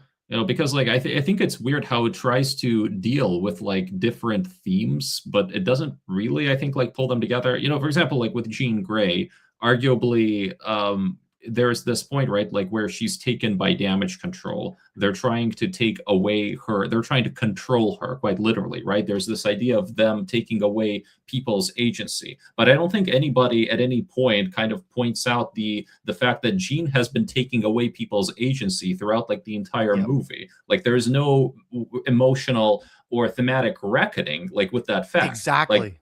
Like, I think the whole movie could have been more interesting if it were like She's kill that guy.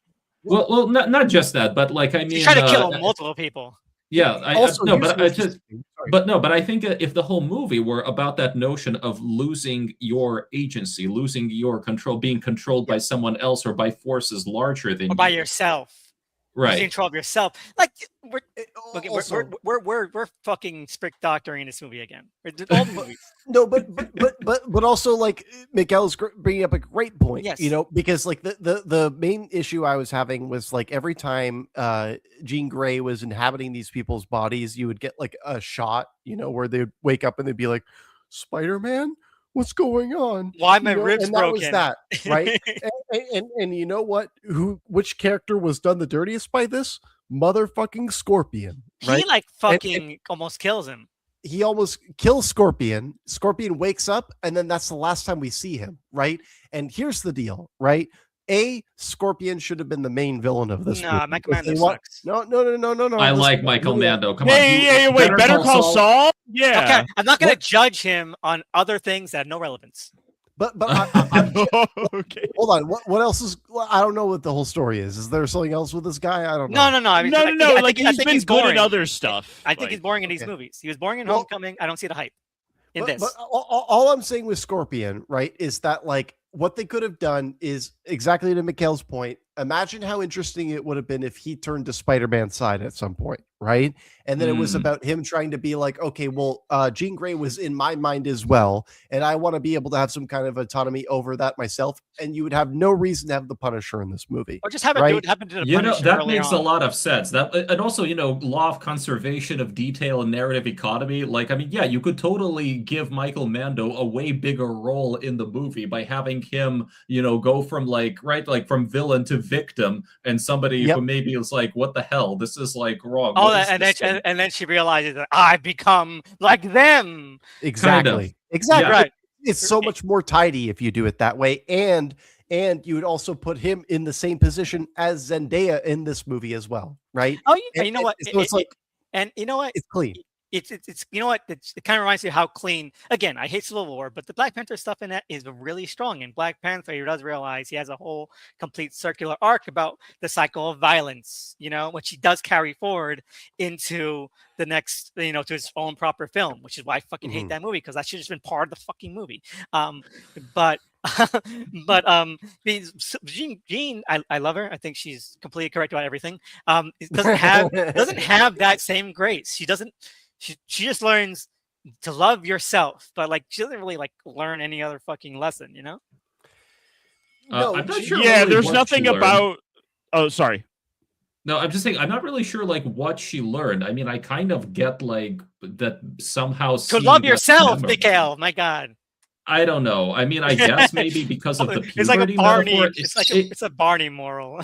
It was very vague to me. I'm not really sure what she got out of going into Peter's head at the end. I get that it was supposed to be significant, but I'm still like, wait, so what was the takeaway and stuff? So she could role play as Peter, talking to a family member and say goodbye to her sister through Aunt May, and it's very, very kind of fetishistic and voyeuristic.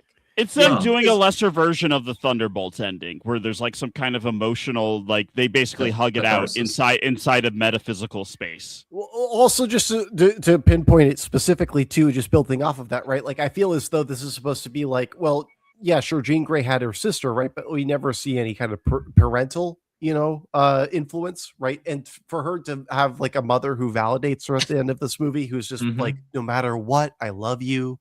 Like you like, I don't care which person you are. X. That's why it should have just been any other like Spider-Man villain. It should have been just been like, something that was contained to this universe. I know. But I mean, like the speech. Like the speech should have been in an X-Men movie, and should have been Professor X giving it. Because now, what the fuck is Professor X going to do? Like, just give the same speech? Probably because they repeat the beats for all these other characters. So why not for Jean Grey? And imagine if it was Scorpion during all of this. That's all I'm saying. And it's like, Scorpion, I forgive you. I mean, no one knows how much you suffered, Wanda. I mean, Jean Grey. I do want to say something regarding the mother stuff, because I think it was interesting that they did establish she never had like a real home or she was through foster care. I mean, I think part of the idea was that she was probably shocked at how Peter actually had like a loving family life, like he had a loving maternal figure, whereas she did not. But he's not a mutant, so how could he really, isn't he a mutant? Isn't he a monster, with all the spider stuff? That's what the movie's trying to say. That's what the movie's trying to say, but they don't do it. It's not going to make sense when they actually do the X-Men stuff, because mutant kind has a very specific kind of role and like thematic function compared to all these other things. So just by saying just by creating that sort of parallel now, it's gonna make that either really hard later on to like define that, or just become fucking nonsensical. And given that's the MCU, I wonder which one it's going to be. But they're trying to use too many of these non-Spider-Man characters as mirrors for Peter. Like you have Jean Grey is supposed to be, like Peter had the maternal figure that she didn't, and then Frank is supposed to be like what the isolation could lead to if he falls down that path, and then Bruce Banner is supposed to be like letting the monster take over, but they don't commit to either any one. Like they're all just like scattered. Yeah. Well, sorry, go ahead. No, I really wanted to talk about the Hulk at this point, because I thought it was like I thought it was really weird how even like what exactly like the Hulk is supposed to represent. But I remember he had a whole line that was really interesting to me about like how maybe if you do this, you could corrupt something that is natural. Like maybe exactly. Like right? maybe you need to let these things go. Maybe you need to express these things. Like that's really interesting, because maybe it speaks to Peter as a better character. Like what is he repressing? No, but don't you understand? He's just conveying the denouement that's going to come during the climax, right? Exactly. Like he's just giving him the thing that's going to be paying off there. The thing you're repressing is more power. That's pretty much what it is. And the problem too is that like they have him to be as like the third foil in this Jean Grey Spider-Man thing, right? Where it's like he's kind of like the in between like this whole like containment versus total power kind of situation. And the problem is it's not additive, right? They just kind of turn him into a puppet for Jean Grey to make him a threat that happens. Like Hulk becomes a goon in this movie, and I think that's a big mistake. We've already had him be mind controlled too in like the second Avengers movie, the Scarlet Witch. And isn't it weird? Isn't it weird that like the only two people who can calm him down are Black Widow, Scarlett Johansson, and Peter Parker? Does that mean that he's sexually attracted to Tom Holland? Is that what that's implying? He does look like Maybe. he does look like Listy. But what I wanted to say was Tyler? especially. I've heard her name. She's such a Liz Tyler is the Incredible Hulk. Liz. I don't even know if Betty even still exists in this universe. Liv Tyler is. Oh, right. I kind of forgot about that. It's no, but I wanted to say that I thought it was weird how I think the idea was supposed to be. I mean, maybe I'm reading it, but I think the idea was supposed to be that, like, you know, the reason why he turns into the Savage Hulk is because maybe he had been repressing him for too long with his inhibitor. He kind of got like used to being human again, right? Like, and he had been doing, and so then when that comes back, he can't control it anymore. It comes back in full force. So I thought like they would have made that connection that like, oh no, I can't stop him. I've been repressing him for too long. But you know, again, that's never in the text, right? At that point, that's when Peter should have taken off the fucking inhibitor. She was like to connect to Hulk. I mean, like, you're Hulk. I'm sorry that Bruce Banner did that to you. You know, I'm also repressing things too, and maybe we can, you know, stand as brothers in arms of being fucking monsters. But no, that would be taking the movie's themes too seriously and too sincerely, because fucking Bruce Banner is shoved up for the rest of the fucking movie. He's gone for the next 50 minutes. Amazing. I love this movie. Only you just get that reaction from Ned when he's watching the news about like Banner being committed, and he's like, "Oh, it's such a shame, such a shame." I mean, like, because in a vacuum, like that's what from a Hulk narrative that they never use in the MCU is like it should be a tragedy when he turns into the Hulk, because otherwise, most of the time when he does Hulk stuff, you're like, "Yeah, fucking smash," and like all the other Avengers stuff. But like in a proper Hulk story. Like, if this wasn't a Spider-Man movie that was supposed to be about Spider-Man and stuff, some of those ideas could be interesting because, like, especially the way Banner says to Peter, like, how do you control which parts are, you know, that you want to suppress? You know, like, the way he's saying it is almost knowing where he, like, kind of wants, you're like, oh, there's part of you that wants to Hulk out or that, like knows you need to do that. But the problem is that's not actually in this movie, right? It's not. No, I know. Yeah. It's all lip service, but it's not like actually delved into at all. Exactly. Right. The problem is that just to add to this, right? Because the problem is that Jean Grey like removes the inhibitor for him, right? It's not his decision. It's not like, you know, a thing that like got out of his control. It's because somebody took over his mind and did that to him, right? There was no agency in that point in decision. So the only active choice he makes is turning Peter away when Peter tries to put the inhibitor on him. He says, like, go, get away. I can't contain it. Like, so it's like he totally could have put the inhibitor on him at that point. But then, you know, we wouldn't actually have also I love how this ruins all of their other Hulk shit. That was like he's mastered his mind and being Zen and all this shit. The perfect balance between between the Savage and the Doctor. It turns out he was just fucking torturing part of his brain for like the last 20 years or however long it's been since Avengers Infinity War. Fucking amazing.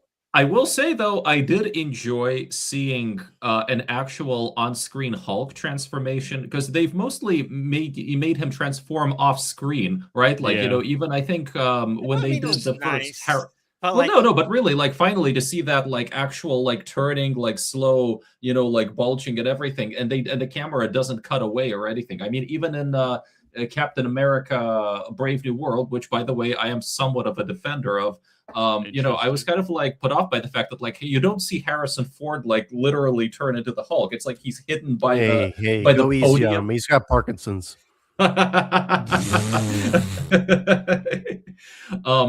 Yeah, but I think the actual fight itself was kind of cool. Like it adds some like visceral energy to the movie at that point. I mean, it is funny that Frank shows up and does nothing. Like that, it is funny to have the dynamic of someone who thinks so highly of himself, like the Punisher, who can't do anything against these superpowered people. Like the moment he goes, "Oh shit!" when the Hulk's about to do like his stomp, it's very funny. The one thing I will say about like enjoying the Punisher is when he saves Peter Parker the first time, when he's just shooting the Hulk and he's just screaming, like as if like, you know, like I'm imagining from his position, right? Like he's just like a human with no superhero powers, right? And he's just shooting a fucking big gun at the Hulk, and he's like screaming for his life in that moment. And for whatever reason, I enjoyed that and nothing else about the Punisher. If we're talking about the Punisher, all I'm gonna say is that I haven't seen any Netflix shit or Italian shit from Netflix stuff since Daredevil season 3, and this has only made me glad about the decision. Because is this how fucking Bernthal was performing as the Punisher? This is fucking not really. I mean, Punisher season 1, and I would say great. Yeah, it's really good, and it delves into a part of the character that they kind of have tried to retcon, where it's like, no, this is what Frank was always going to be this, regardless of his family die. Because there's like a moment where he's like seeing a vision of his wife, and she's saying like, "Come home, Frank," and then he says, "I already am home," and then it cuts back to like he's like gouging out the eyes of a dude. So like that to me is like the acknowledgement, like this is what he is, like fundamentally. But then ever since Bernthal's got more control of the character, they've kind of they've softened that a little bit in terms of like, no, he's more heroic. Like his special that just came out, like it was rated R, but like they go out of their way to be like, oh, he's not going to go at revenge after Manuki. He's going to go save this family, and he's a hero. He sees his daughter. He talks to his daughter at the grave, and he's like, "You would have been proud of me." And like, your family would be horrified by you, dude. Like, you're a monster. Everything with the Punisher in this movie feels like Death Wish 3 or 4, where it's like Charles Bronson, just like, yeah, well, it would have been a more entertaining film, right? But it's like this empty, signifier of like, this guy is doing horrible vigilante violence, but it's on the broad side of good for the reasons that we've decided for this movie. I wanted that. I would just. How is he allowed to walk into a hospital? He brings Spider-Man into a hospital, gets to chill there.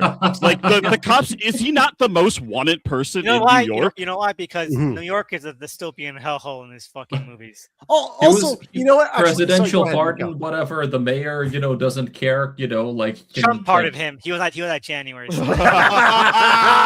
Well, also, like, here's another thing that I hated about this movie, So, like, we reset the timeline, right? But then the entire third act of this movie, Tom Holland is not wearing his mask, right? Like, the concept of, like, secret identity is barely taken seriously in this movie. Well, he has no other life to keep secret. Yeah, he doesn't exist.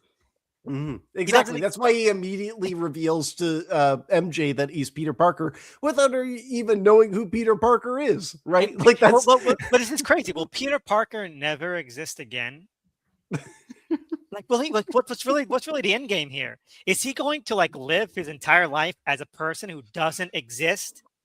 Well, that's why it feels like fucking Kingdom Hearts, because like Sora's not a real character, right? I mean, Sora's just like a vehicle. He's a nobody.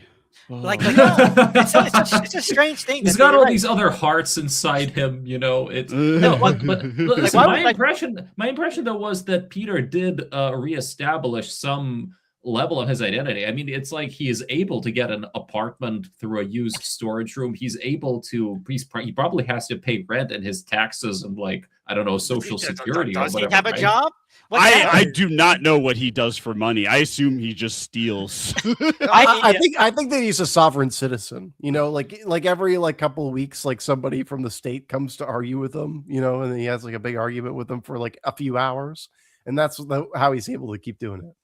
Yeah, I think he just has a slush fund that someone posted this, like, because he is still, Spider-Man is still known, so he probably just goes to like fucking Iron Man, headquarters, Stark headquarters, like, give me money, and it's like, yeah, okay. Fan conventions, maybe, like maybe Spider-Man gets money. He's got the multiple screens set up. Maybe he's a streamer, influencer. No.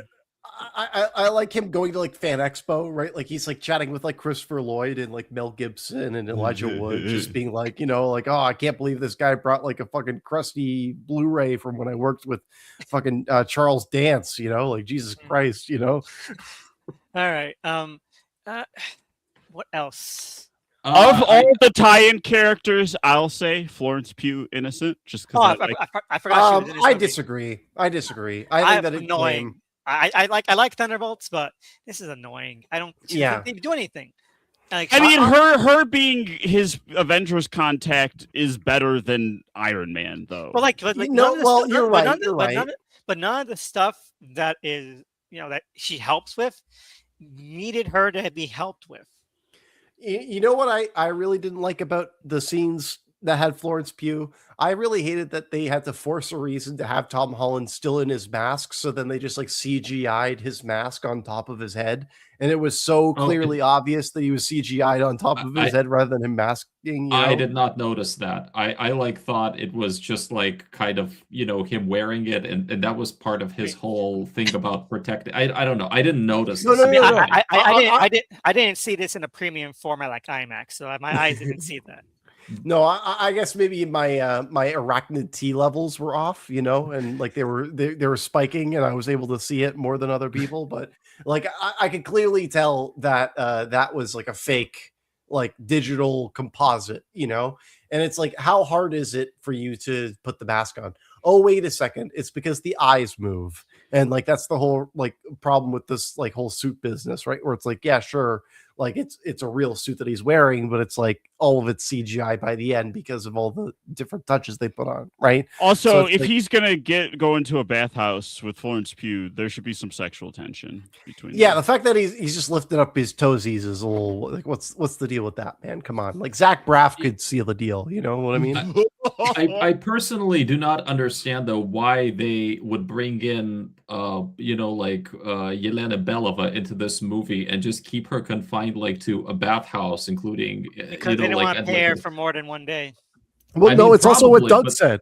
It's what Doug said. She's now Tony Stark, right? Like she is the tether for the he MCU. he has an Avengers contact to some, like that's their answer to like why don't the Avengers help in these like larger things? So you have a character like her who represents that, being like, oh, that's small potatoes. Yeah, small potatoes. No, I get that, but also like terrorists that holds but I really do not. hostage.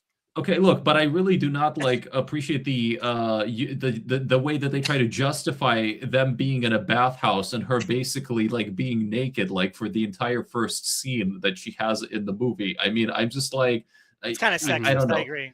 Yeah, I mean, I'm just like the character deserved better than that. Like she's after Thunderbolts, it's like she's one of the new big leads, right? Like I mean, she's kind of put by the end of Thunderbolts. It seems like she's the leader of the new Avengers. It's like her and Bucky, pretty much. Like, also, I'm just gonna give the benefit of the doubt. Like Florence Pugh seems like a straight chiller. Like she just likes to hang out and have a good time. So who's to say that she just was like, hey, you know what? If you want me to be in your Spider-Man movie, sure. But I just want to be in a body of water for the no, entire I time. could totally see this being her idea in terms of like you got me for a day, but she's in a bathhouse. Yeah, that's what I'm saying. That's what I'm saying. But yeah, no, it is pretty lame and a waste of the character. But I don't really care because it's clearly done on the cheap and on the quick.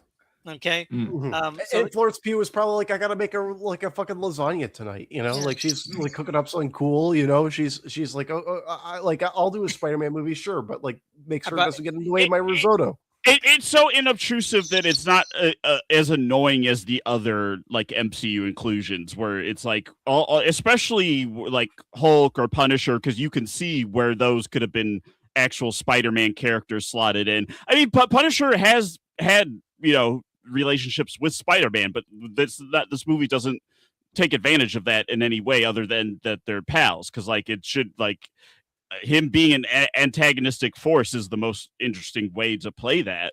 And you don't, he accidentally shoots Peter, but then Peter's like fine with that. Like it's not. And it would have been cleaner if it was just Scorpion. Like if they didn't need to complicate it to the way they did. The only reason I feel like John Bernthal's in this is because they feel, for whatever reason, that the Punisher is important for what they do next, and I imagine it's for like TV shows or whatever. I mean, they did that with Charlie Cox as well. I think part of it, of course, is trying to indeed legitimize these characters who were often stuck in that television continuity, not continuity kind of corner. You know what I'm saying? And it's like, look, the New York side is connected. They're all there. Yeah, I mean, it's all in New York. Who do we have in New York? Unnecessary, because all those things sucked. Well, like honestly, some of the Netflix stuff was, I don't know. The Netflix stuff has aged pretty well compared to the Disney Listen, Plus man, I loved a range. good part of the Netflix stuff. Not all of it was great, but some of it was really great. I mean, I think the first season of The Punisher was great. I think first season of Jessica Jones. Season 2 of Jessica Jones. Oh, fuck, no, I think Jessica Jones was like, I haven't seen Iron Fist, but Jessica Jones was I love Iron Fist. Look, I'm sorry, I really do. I haven't watched any of those shows, right? Don't. But like, I would have been happier if Luke Cage showed up instead of the Punisher, like, right? Luke Cage, just the hand, fuck it. Like I feel like at this point, it's like the Punisher being the person who is the secondhand guy in this movie is like a total mistake.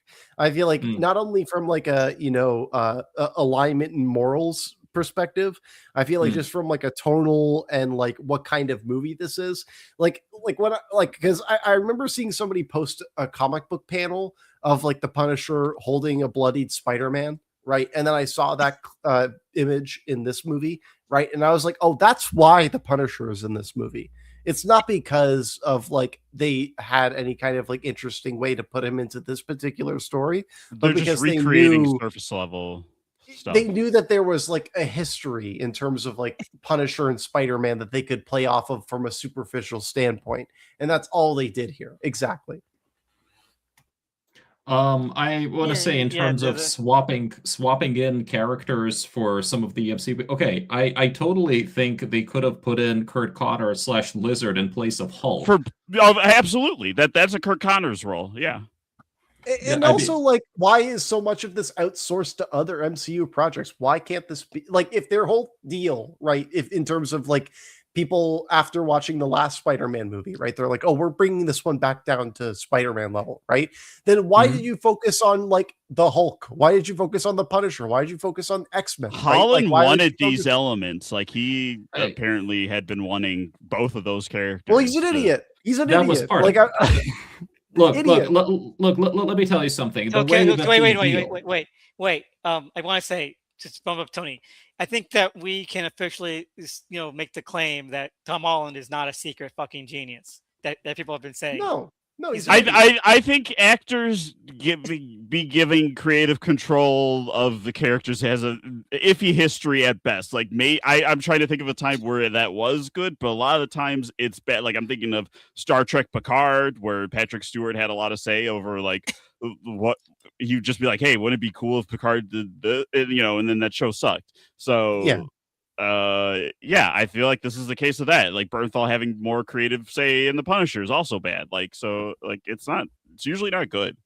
Look, here's the deal. I don't trust anybody who owns a non-alcoholic beverage company, right? So, like, if you're an adult and you want to drink something that tastes like beer, drink a ginger ale like an adult, Like, when it comes to, his business practices, I don't trust Tom Holland. When it comes to his acting practices, I don't trust Tom Holland.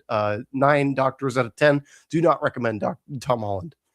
So I have a lot of thoughts on Tom Holland. I think he's kind of mythologized a little bit by all of these like fan discourses, and then of course like the critics amplify that endlessly, like until it reaches some sort of like mythic proportion. But to get back briefly to something I wanted to say earlier is that one reason why they continue to have these big MCU cameos is because that's kind of like how the deal works out. Like if Sony makes a so-called solo Spider-Man movie with Disney, with the MCU, then it's sort of, there's a contractual obligation for it to have at least one big MCU guest star. Okay, because Spider-Man is the big Sony guest star in an Avengers movie. Right, so it's like one for you, one for us, right? They trade off, yeah. That's why Madame Web should be in Doomsday. Agreed. Oh God! I mean, imagine if Kraven was the villain in this. How much better would that be? Doug, yes. I mean that too. Kraven's not a villain. Kraven's not a villain. He could have been after the end of the last one movie. He could have been an anti-hero. It could have been instead of the Punisher. What the plot should have been would have been that Chameleon was consolidating his power in New York, and that Kraven was in New York, and then he comes into conflict with Spider-Man, because you make Kraven the Punisher kind of guy. I'm gonna kill my brother, and Spider-Man's like, no, your methods are too crazy. And then they have to team up. Yeah, begrudgingly against the Chameleon. Yeah. And the Chameleon Also a has the Spider-Man hand. villain. And then you have like the hand there, presumably as The one foot. of you know, The and you don't have them mind controlled by a white person. Weirdly. Tombstone's also there for some reason. I don't know. He's part of the you get all the mob characters. Get the enforcers in the cameo role. And you have all that shit. If they really want to bring him to basics and have like street level stuff, don't just have one of the mob characters just be in a 2-second montage. Tombstone was so much cool, man. I would rather have Tombstone, Hammerhead, like Silvermane, like any of these guys, like as like an actual ground mob. Spider-Man just versus a criminal organization. Isn't Spider-Man the one who has the villain who's named Kite Man? Am I misremembering that? No, I think that's DC. Okay, all right, never mind. Spider-Man has like Big Wheel.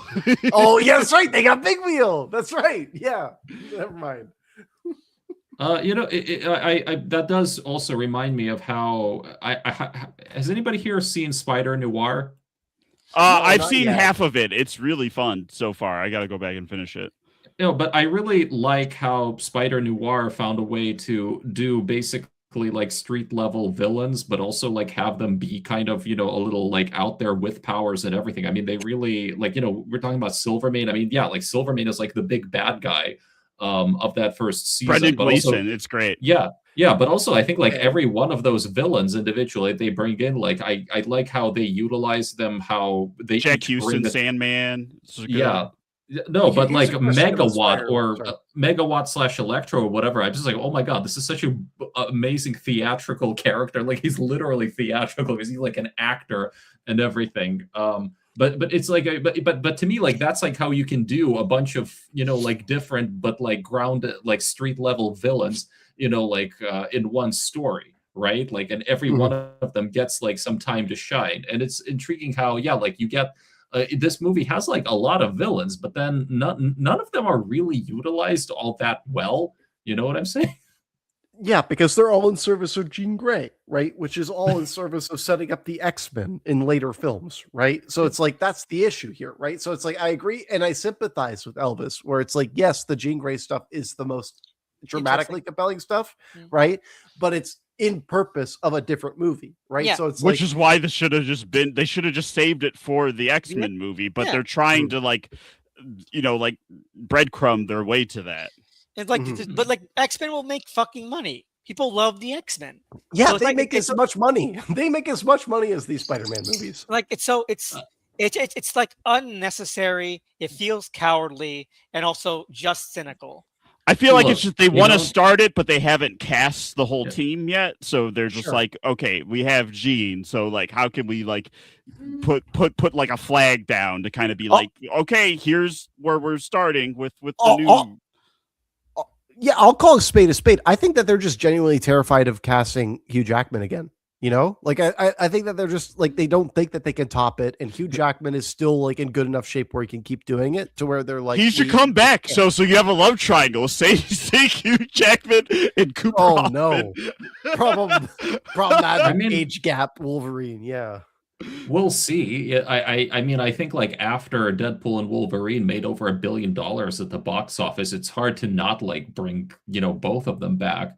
I do believe though that listen, like I don't think the X-Men movies though make money all the time, and neither do the Spider-Man movies. I mean, remember like Amazing Spider-Man 2 was like by many metrics a failure. It didn't even break 800 million. Well, like a $700 million failure though. Like that's the base for it, like that's still a lot of money. But I mean, maybe, but like, sorry, go ahead. Go ahead. Yeah, no, but like you count the budget, you count the marketing, and you count like all of the critical stuff, and like with the brand, and that's it like needed to make more. Yeah, I understand that it was underwhelming, but still, I'm saying like there is only so low that Spider-Man can go. When for X-Men, there have been actual bombs, like Dark Phoenix was, or New Mutants. I mean, New Mutants. I don't think New Mutants made like anything, but because that also COVID release. Yeah, because it had kept getting delayed, and then it just came out unfinished as well. Yeah, and also like Anya Taylor-Joy is strangely the racist in that movie. Right, but it's a perfect character arc. She learns better. I'm sorry. She's- I won't hear any slander after everyone loves fascist Spider-Man. Okay. No. I hate both of them equally. Okay. no, she is probably the most interesting and successful character in that movie. I will say that. No. Danny and Rain are so much better. I I don't would say know. nothing is successful about New That- Mutants. the- That the- movie the- sucks. The I think romance it's is cute. How dare you? I can say one thing that Josh Boone like recently posted like what like his actual original pitch, and it's No. very clear that even the movie that came out was way watered down from his vision because he really wanted Here's to the bring deal. in he wanted to bring in like Warlock and the Magus and everything. Like Warlock would have been like really was supposed to be like the big, I think was kind of like the main character of the whole trilogy. No, Wasn't no, Sinister, no, Mr. Sinister no, going to be part of it no. at some point, or is that another project? No, I don't they believe him.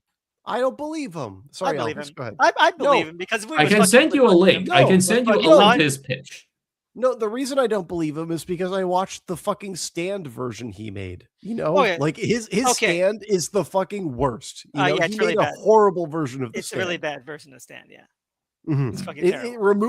removes all of the interesting things about that film, that book. You know, so it's like it's shocking Okay, how bad it is. okay, I don't think I- that he's a guy who's. He got would an argue original that creative it's the idea. studio. I bet he would argue though that it's the studio that Yeah, made yeah, him remove the most Yeah, interesting stuff. No. I agree. The Stand is fucking garbage, but I do have to give some grace to New Mutants because it's fucking unfinished.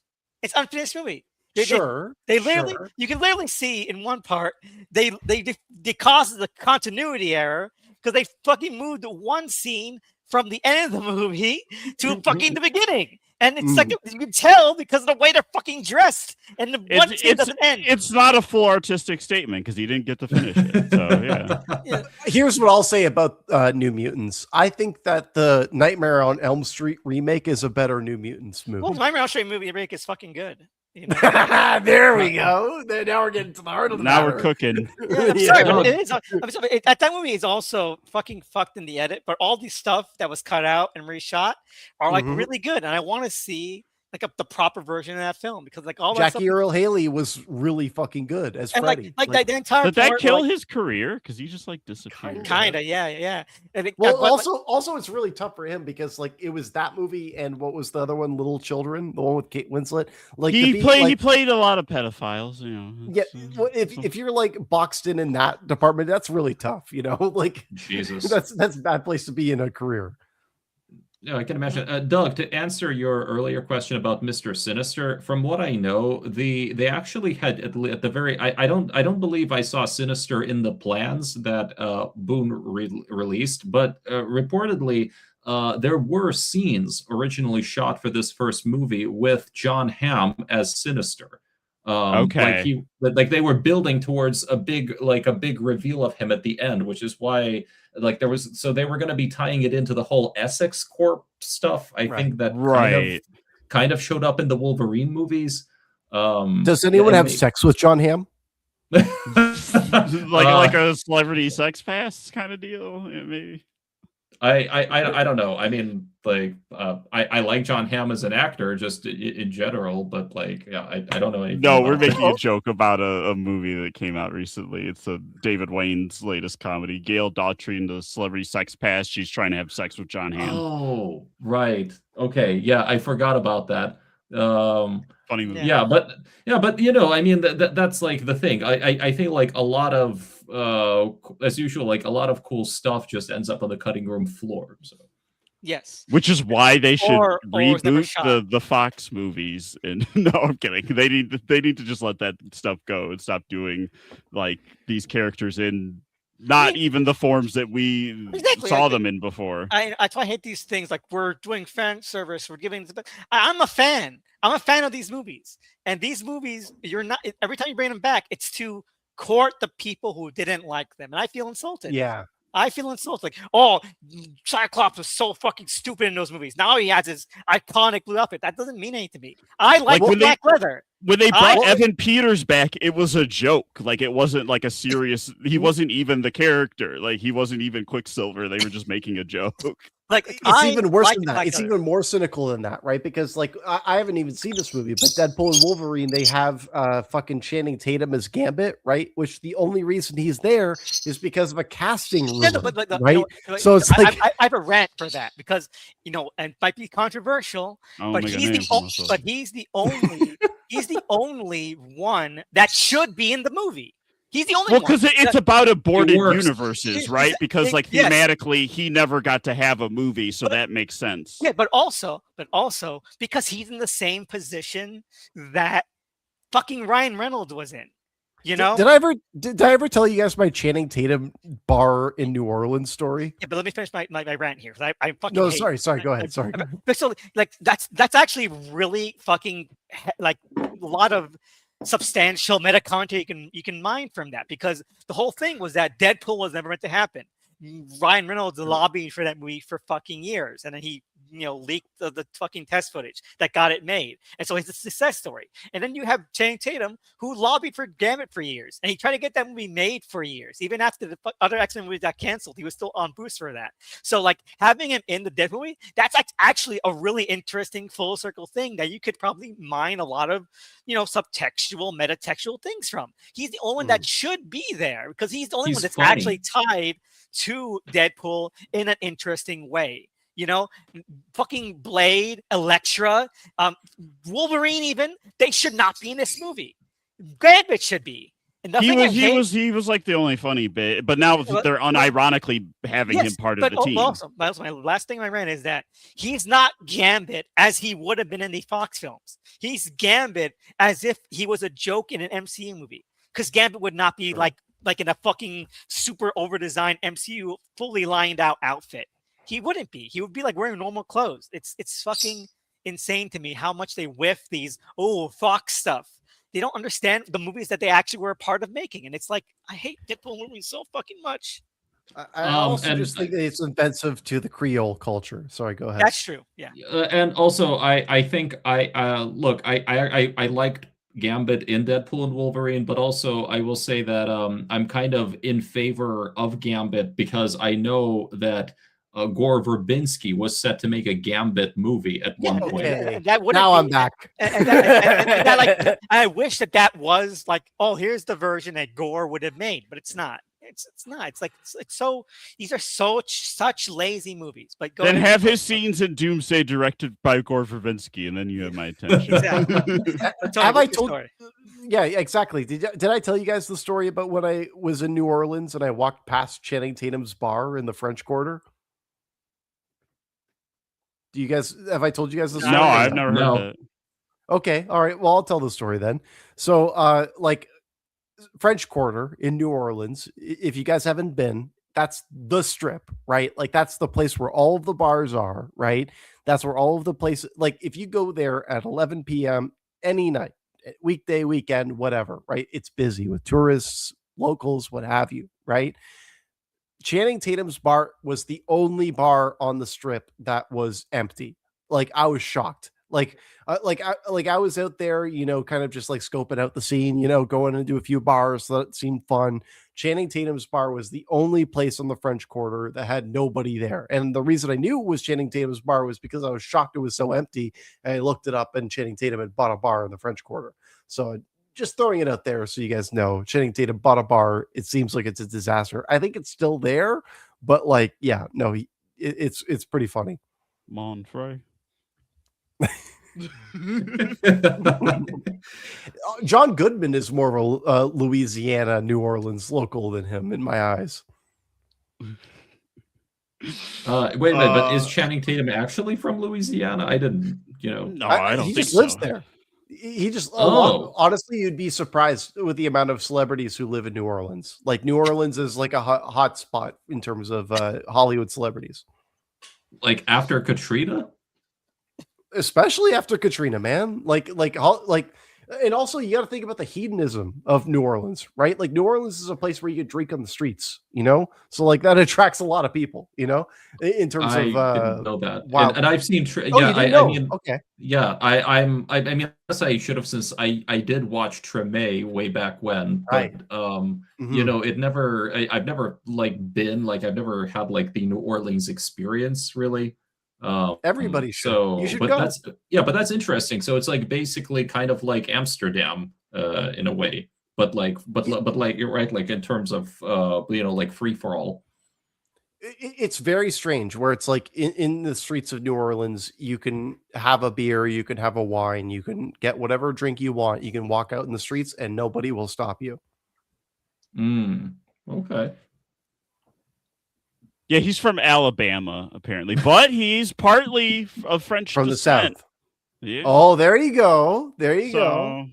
Mon ami. Rare. Well, he's pretty perfect for Gambit, then, isn't he? I mean, the Cajun, whatever. I don't know. Down in the bayou. That was really offensive, I think. Okay. It's not a real Creole. It was as offensive as fucking Dr. Doom is. Tony Stark. I'm sorry. I'm thinking. No, you have to do your Nosferatu voice, and then you'll be partly there. You have to be like Captain Planet. Oh, you sound like fucking Captain Planet villain. It's fucking ridiculous. Emperor Stark. I don't know. It's interesting because I keep thinking, man, are they gonna do is Chris Yost one of the writers on the movie? Because like there was a whole like Emperor Doom, Emperor Stark storyline in Avengers. New something like new something heroes, that animated show. It doesn't matter. My only thoughts on that Doomsday trailer was there was that one shot of the Thing shaking hands with the people from Wakanda, right? And I was just like, did the Thing end racism? Is that what the scene is? Like maybe. The Thing was just like, we sorted it out. We sorted it out on the remix. Oh, well, I like Thor. I liked seeing everything with Thor. What can I say? I just think this. Like, I really hope the post-credit scene. We're gonna maybe we need to wrap it up. I'm not sure if there's anything else to talk about. I like how we avoided talking about Spider-Man for a really long time. I mean, because what's there talked about? He's the same. He's always the same. Yeah, honestly, I want to air this dirty laundry out. I think that like I called people who like these Tom Holland movies suckers, and I stand by it. I said that too today. Today. They're suckers. Like it's shocking how many people. But to the degree they're okay. They're not. Look. They're not offensive to me, is what I'm saying. I think there is charm and like some they're stuff charming, to enjoy. But charming doesn't carry the weight of like over 2 hours. I'm sorry. You know what's charming? The fucking Green Hornet by the Shaw Brothers, right? I would rather watch that. I thought you were gonna say the Green Hornet by Michael Gondry, because it is. Green Hornet rehabilitation. Let's go. There is some legitimately good action in that film. I will say that. It's fun. It's fun as like a little piss take on the Green Hornet. I'm sorry. Yeah, it's like, what if Batman was an asshole? Like, exactly. I've never seen that, but that sounds fun. It's fun. It's fun. You got to. The Kato stuff is really good. Waltz is having a lot of fun. It's Seth Rogen's good stuff in the movie. Yeah. It's just like a real piss take. It's like if they made that Jack Black Green Lantern movie. Like let's go for it. Yeah, like honestly, it gets too much hate. But they sing Gangsta's Paradise together. Kato and Green Hornet. It's great. James Franco is the cold open kill. Yeah, look, I will say this. I just think like I definitely agree with the idea though that the Holland Spider-Man movies just get too much love. Like they're way too overrated, I think, by critics and like a certain vocal segment of the audience. I just feel there's also just like so much mythologizing and like discourse that's like linked to it. I see these days like people are like putting out like what to me is just full-blown misinformation about like Sinister Six. Yeah, like or like Tom Holland does an interview with Josh Horowitz, like about like, and Horowitz can sometimes get like some very interesting details out of people. So he kind of tries to get him to talk. He tries to get him to talk about, hey, listen, so they were also doing like Morbius, Madam Web, and like and did you have any impact? Like what you did, and like the way that he responded, I'm just like, okay, I know for a fact that you are lying.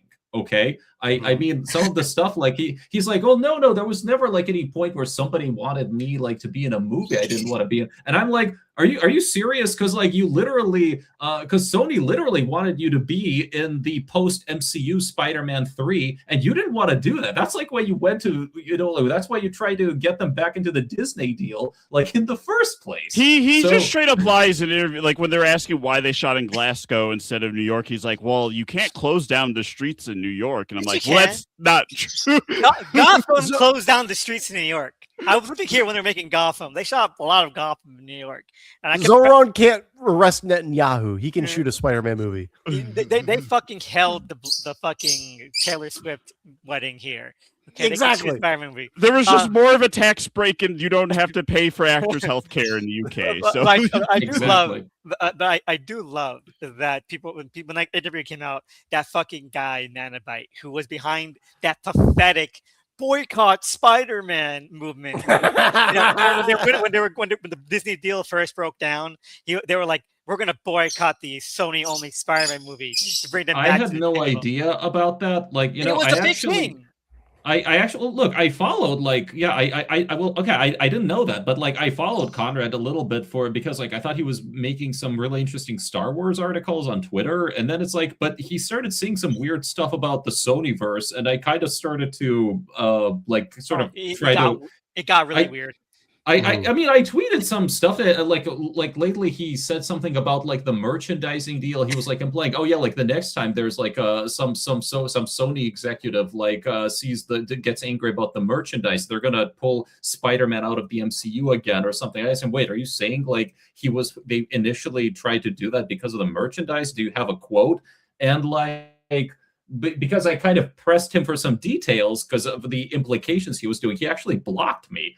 So I was like, this is fucking loser.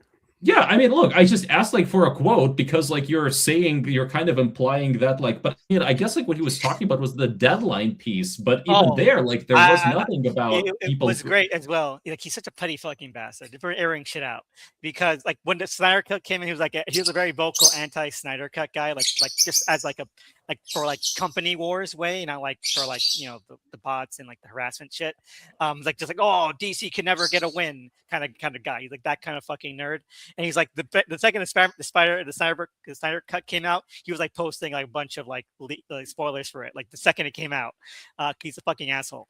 If we're talking about like influencers trying to be like opportunistic with this movie, I've got a good example as well. Do you guys know who Hen Mazig is? No. So Hen Mazig is like an Israeli, like he's totally like Zionist, and he tried to put forward the idea that there was some kind of like boycott against this movie this weekend, right? And he was framing it. I saw that tweet. He essentially framed it from the perspective of like a bunch of people tried to boycott Spider-Man Brand New Day because Avi Arad was born in Israel, right? And I'm like, I'm sorry, who said this? Avi Arad has never moved the needle one way or the other. His actions have, but not him. No one gives a shit. Yeah, no one cares or knows who he is outside of like people like us. I would say a lot of what Avi Arad is making fun of his voice. Sorry, continue. No, I mean I think a lot of people actually who are pro MCU Spider-Man, they do attribute. But they do attribute like the failures of the past Spider-Man movies specifically to Arad. Like he's been kind of singled out. I would say that the general public, when they think of Spider-Man right now, they'll say Sony, and yes, that's Arad in the broad strokes, but they'll say Sony. Like Arad as a person, if you ask like a normal like just a general public person coming out of Spider-Man this movie in the audience, like who's Avi Arad, to be like, huh? because like really he's just a scapegoat for fucking chuds, you know, like Manabite.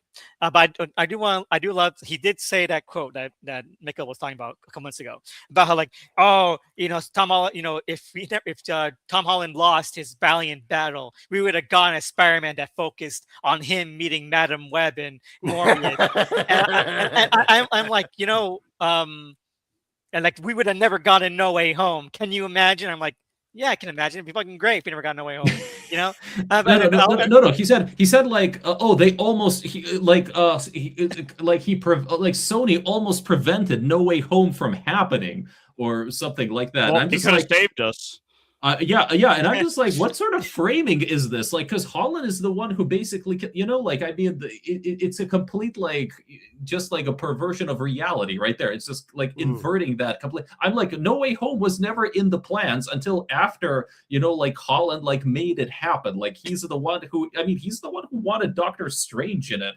In the first place, like he like, if not for, I mean, yeah, we would have gotten. You think Sony was running away from money? Are you insane?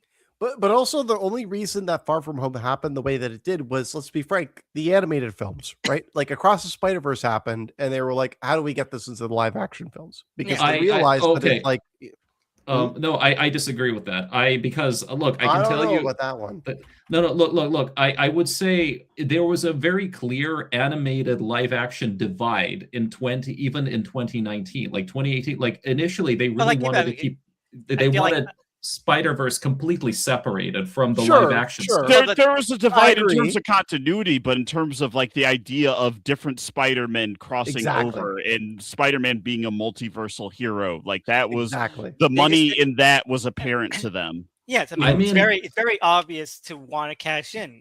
I think that at that point, every time a Spider-Man movie came out, like Homecoming and No Way Home and Far From Home, it became very loud that these movies were not as good. So what do? You just pretend that you're to have these characters in it. I'll lay my cards out on the table, right? I've been holding these cards since we started this podcast. So like Far From Home, right, was a cash grab based on the Spider-Verse movies, right? No Way Home. No Way Home. Sorry, I don't know. I'm Far From Home was the good one. Yeah, the naming is pretty ridiculous. Yeah. What's the next one going to be? Sorry, Elvis. Just to correct you, I think that's called Homecoming. Sorry. Oh my God! How dare you? Homecoming's the only one that makes sense because he goes to Homecoming. He doesn't go to Homecoming. He prevents himself from going there. Also, Michael Keaton's in it, so like that's all I gotta say. But anyways, like that third movie ruined all of the possibilities that they could have had for them to have interesting Spider-Man movies going forward, because it was like a kind of like a game-breaking bit of lore that they put in there, right? Where it's like now all of the logic and the rules are kind of out the window. Like I feel like there's no stakes here anymore, right? Like that, where it's just like it's gone in a wish, right? Everybody that knows you is gone because you wished it away. And like that's the logic of this universe. That's not the same as Tobey Maguire. That's not the same as Andrew Garfield, right? Like I want a Spider-Man who's just like a normal person, right? Yeah, like why does it have to be beholden to like, you know, a blip? You know, like why does it have to be beholden to everything that's going on outside? You're right. And that's what I mean. Like that's why I was so confused. Like, is this Spider-Man never going to exist? Like Peter Parker as a person doesn't exist. So how can he ever have a life away from Spider-Man? Right. So Tony, let me, I would like to just respond to that because like I'm really deep into just like my studying of all of the stuff that Sony was doing. And I can tell you that had they been allowed, had Tom Holland not interfered and forced them to cave to Disney, the original, post MCU Spider-Man 3 would have never done the multiverse. Like it would have not had anything to do with the multiverse. Like that was completely a side effect of like Holland bringing them back into Disney's orbit. So exactly.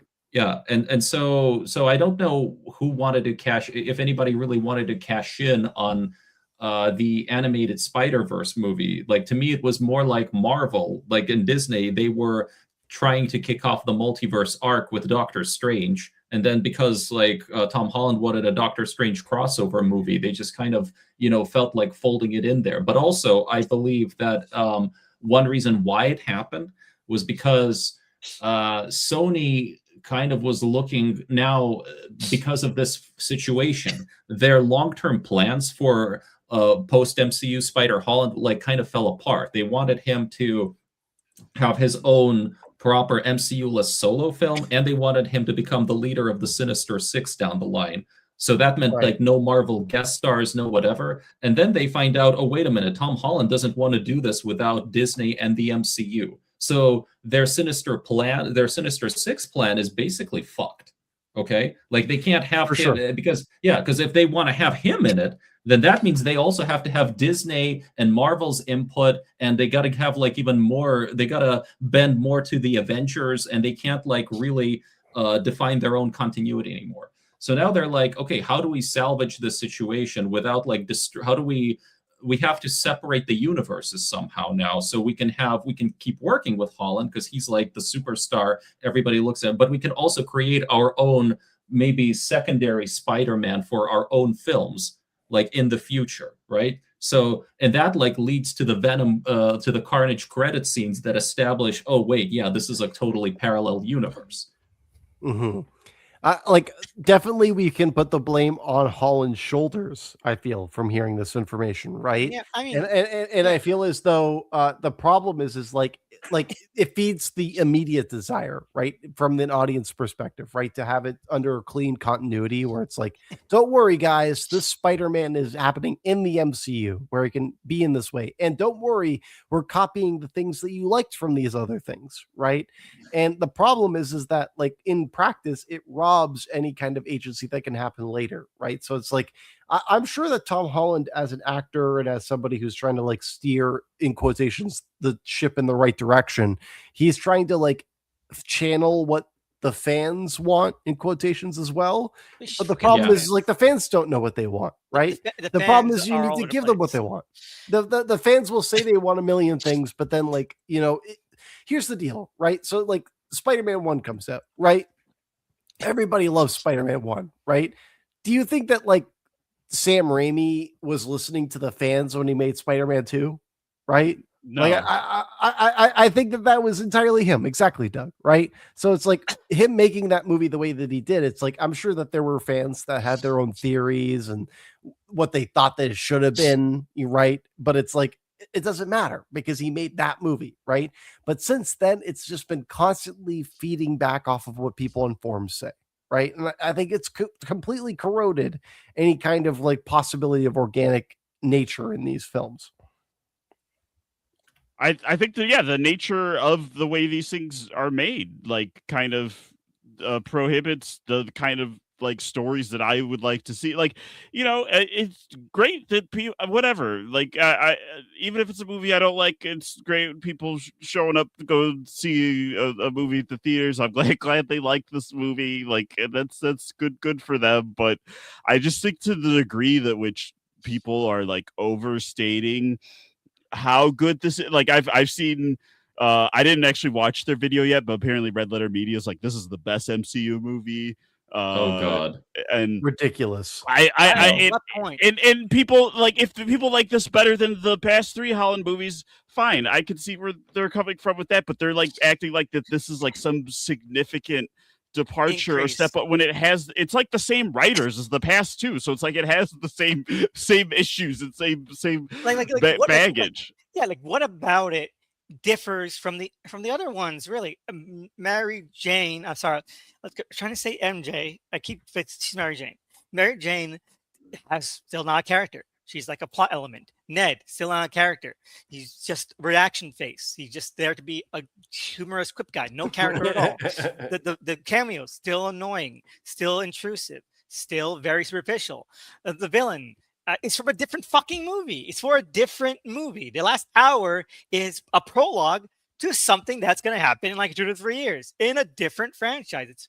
So what about this is good as a Spider-Man movie? Like, John Watts did such a horrible job of, like, he didn't do like, those movies aren't like amazingly directed, but he that's basically the baseline for like what MCU movies look like, and also like the story choices weren't his. Like I don't think I'm not even saying John Watson's some great director. I mean, I like Cop Car and I like some of the TV stuff he's done, like the episodes of The Old Man. But like I just think the degree of people online are just like, oh yeah, this is such an upgrade. Fuck John Watson. It's like it's again like Thor Ragnarok. People were like, oh, Kenneth Branagh and all that stuff. It's so bad now. We got to junk it. Oh, new fresh face.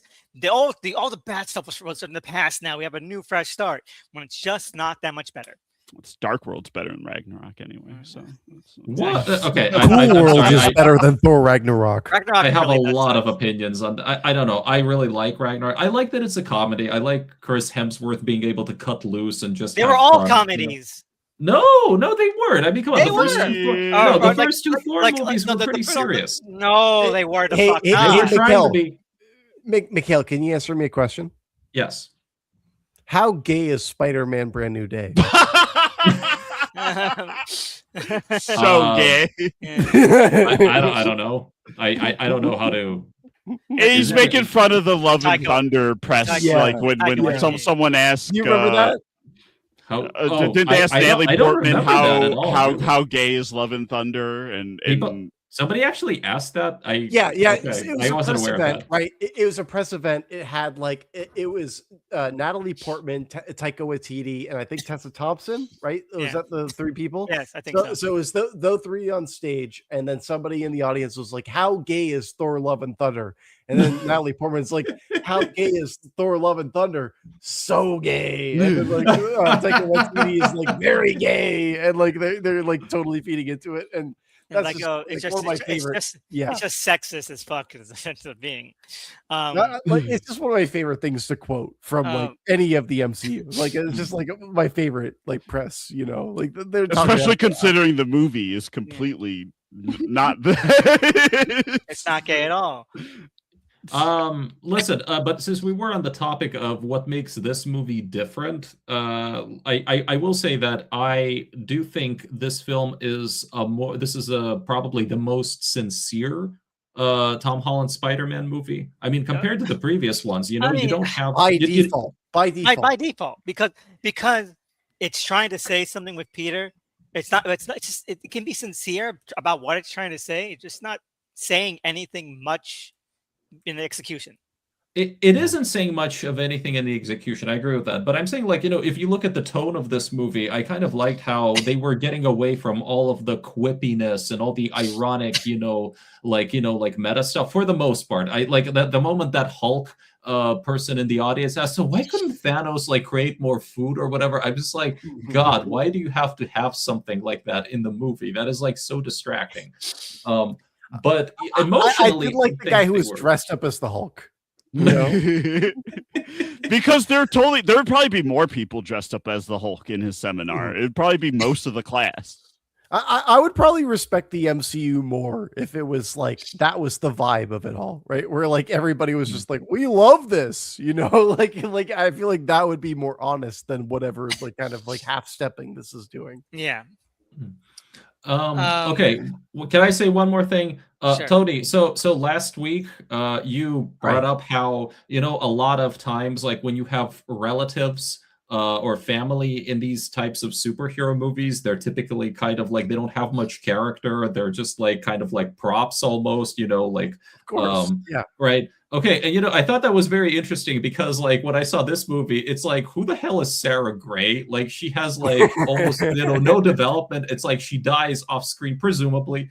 Maybe they'll resurrect her, but it's like I couldn't help but feel like, yeah, man, like here that was like a perfect illustration of what you were talking about. So when I saw Sarah Gray in this movie, right? So I saw Sarah Gray and I was like, oh my God, I had no idea that Jean Grey had a sister, right? Because like I'd explained to you guys, like I had like these like DC, whatever they were called, giant like encyclopedias of these characters. And I had an X-Men one, right? And at no point did I ever see that Jean Grey had a sister. You know, at no point did I ever know that that was in the canon, right? And building off of what you were just saying there, right? Like the introduction of her having a sister. I don't care if there was whatever kind of offshoot where they introduced a sister or whatever.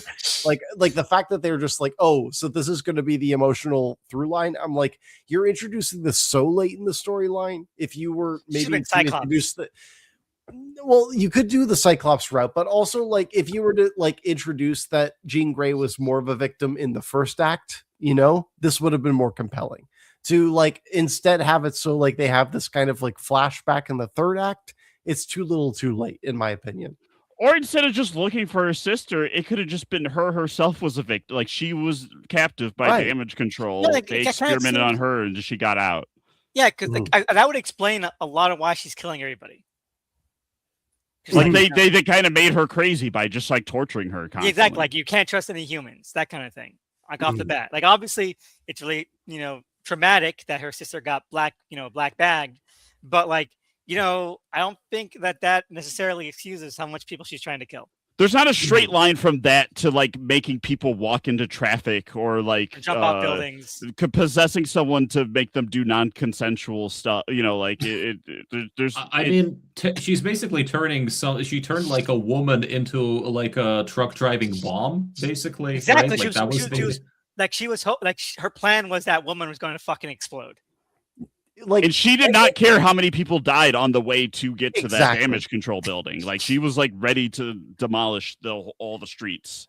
We're asked to forget everything that Jean Grey did the moment that Jean Grey is revealed as a character, because it's like, oh, holy shit, she had reasons. Jean Grey. No, it's not even that she had reasons. It's supposed to be that like, holy shit, it's Jean Grey, right? And it's supposed to be a thing where like comic book people will be like, the recognition of that character will be enough for them to where it's like, oh, well, I have some kind of implicit bias to her being something because I know she'll be important later, right? Like that's the vibe I get in terms of the story, because frankly, this is not a complete story, right? No, so like when it comes to like how things are kind of wrapping up, something I thought about, right, is like, sure, we like understand how some people kind of finish off the story, but like it's very interesting how Spider-Man himself is largely the same as he was at the end of that Wolf Like Me montage, which was another reason why I didn't like it, right? Which is like he, by the end of this, like what's different? The fucking CIA agent knows, the CIA agent's kids know that she's actually talking to Spider-Man, and like Ned and MJ are like semi closer, like there's barely any movement in terms of like personal dynamics within them. It's like they're setting up another trilogy. It's like, oh, promise us, which they are. Movies. It's not even an arc in terms of his relationship with the city, because they have this big moment of everyone outside the hospital with the Spider-Man signs. But I'm like, well, we didn't start that's smooth. It seems like that was the starting point. They already loved him at the beginning. There was the guy who got possessed who was like, I love you, Spider-Man. So I was like, oh, okay, so he's become very popular in these in-between years, but like there's never a point where the city turns against him and then by the end of the movie they love him again. Like there's no arc or movement there. They tease like the turn against him, but they don't really follow through. Yeah, when he almost kills that cop, Yeah, like, the wolf is because they back the blue, he can't hurt a cop. So like it kind of feels like go ahead. Sorry, go ahead. It kind of feels like maybe the monsters are meant to go further, like a Hulk kind of thing, where it goes like rampage, or maybe a rampage as Spider-Man does. People turn against it. They start seeing him as a monster. And also, like, imagine if there was a newspaper that was like slandering Spider-Man and like where the hell is the Daily Bugle? And making people think that he was like a menace. Like, wouldn't that be an interesting concept for them to outlandish? There was the fucking internet show. Like there's no reference to J. Jonah Jameson in this whole movie. Almost like his inclusion was only for nostalgia purposes. You know why? Just because they didn't want to pay J.K. Simmons again, because after Secret Wars they could do a soft reboot where they introduce the post the Battleworld Daily Bugle and JJJ. I do want to point out though, and this is something we didn't get into last week, but did you guys notice just how prominent the Daily Bugle is in the non-Spider-Man Sony movies? Because like Yes. it appears in every one of them. Eddie Like in the back Franklin of is his nephew, is his niece. yeah, exactly, right? So It's more important there than in these movies, in the Hollandverse. Like and in it's a Madame functioning Web, like in newspaper. close. And also like another thing too, right? Like when it comes to I totally lost my train of thought. Never mind. What it sucks. This movie sucks. It does. It really does. Yeah. Actually, here's an open-ended thing. Like at the end of these retrospectives, we usually do rankings, right? Are we doing a ranking this episode? Because I mean- I'm prepared to. I do have, including the Sony spinoff. Oh, okay. You know what?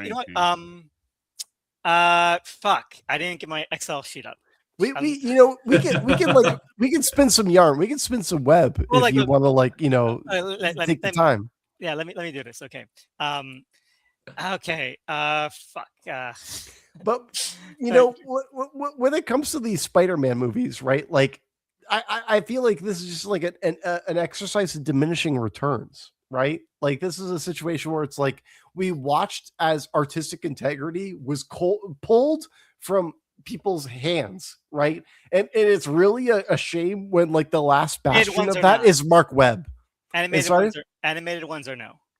No. So just what we covered, I feel, okay, right? But just like all the Spider-Man movies and Madame Web, Morbius, and Craven, right? Oh, that's hard. Get cracking, Mikhail. Yeah, exactly. Like no Venoms, no anything else but what we covered on the Okay, well I'll just skip those because I do have those on my list. Wait a minute, Elvis had like I think Elvis did like a ranking. I did. But I do Google Sheets when we do these things. So I need to transfer it to my Google Sheets. Well, do we want to add anything else? I don't want to be too draconian. Wait, guys! I really wanted to ask. Really wanted to ask. What did you think of the depiction of New York in this movie, and how would you compare it as a New York movie to the previous three?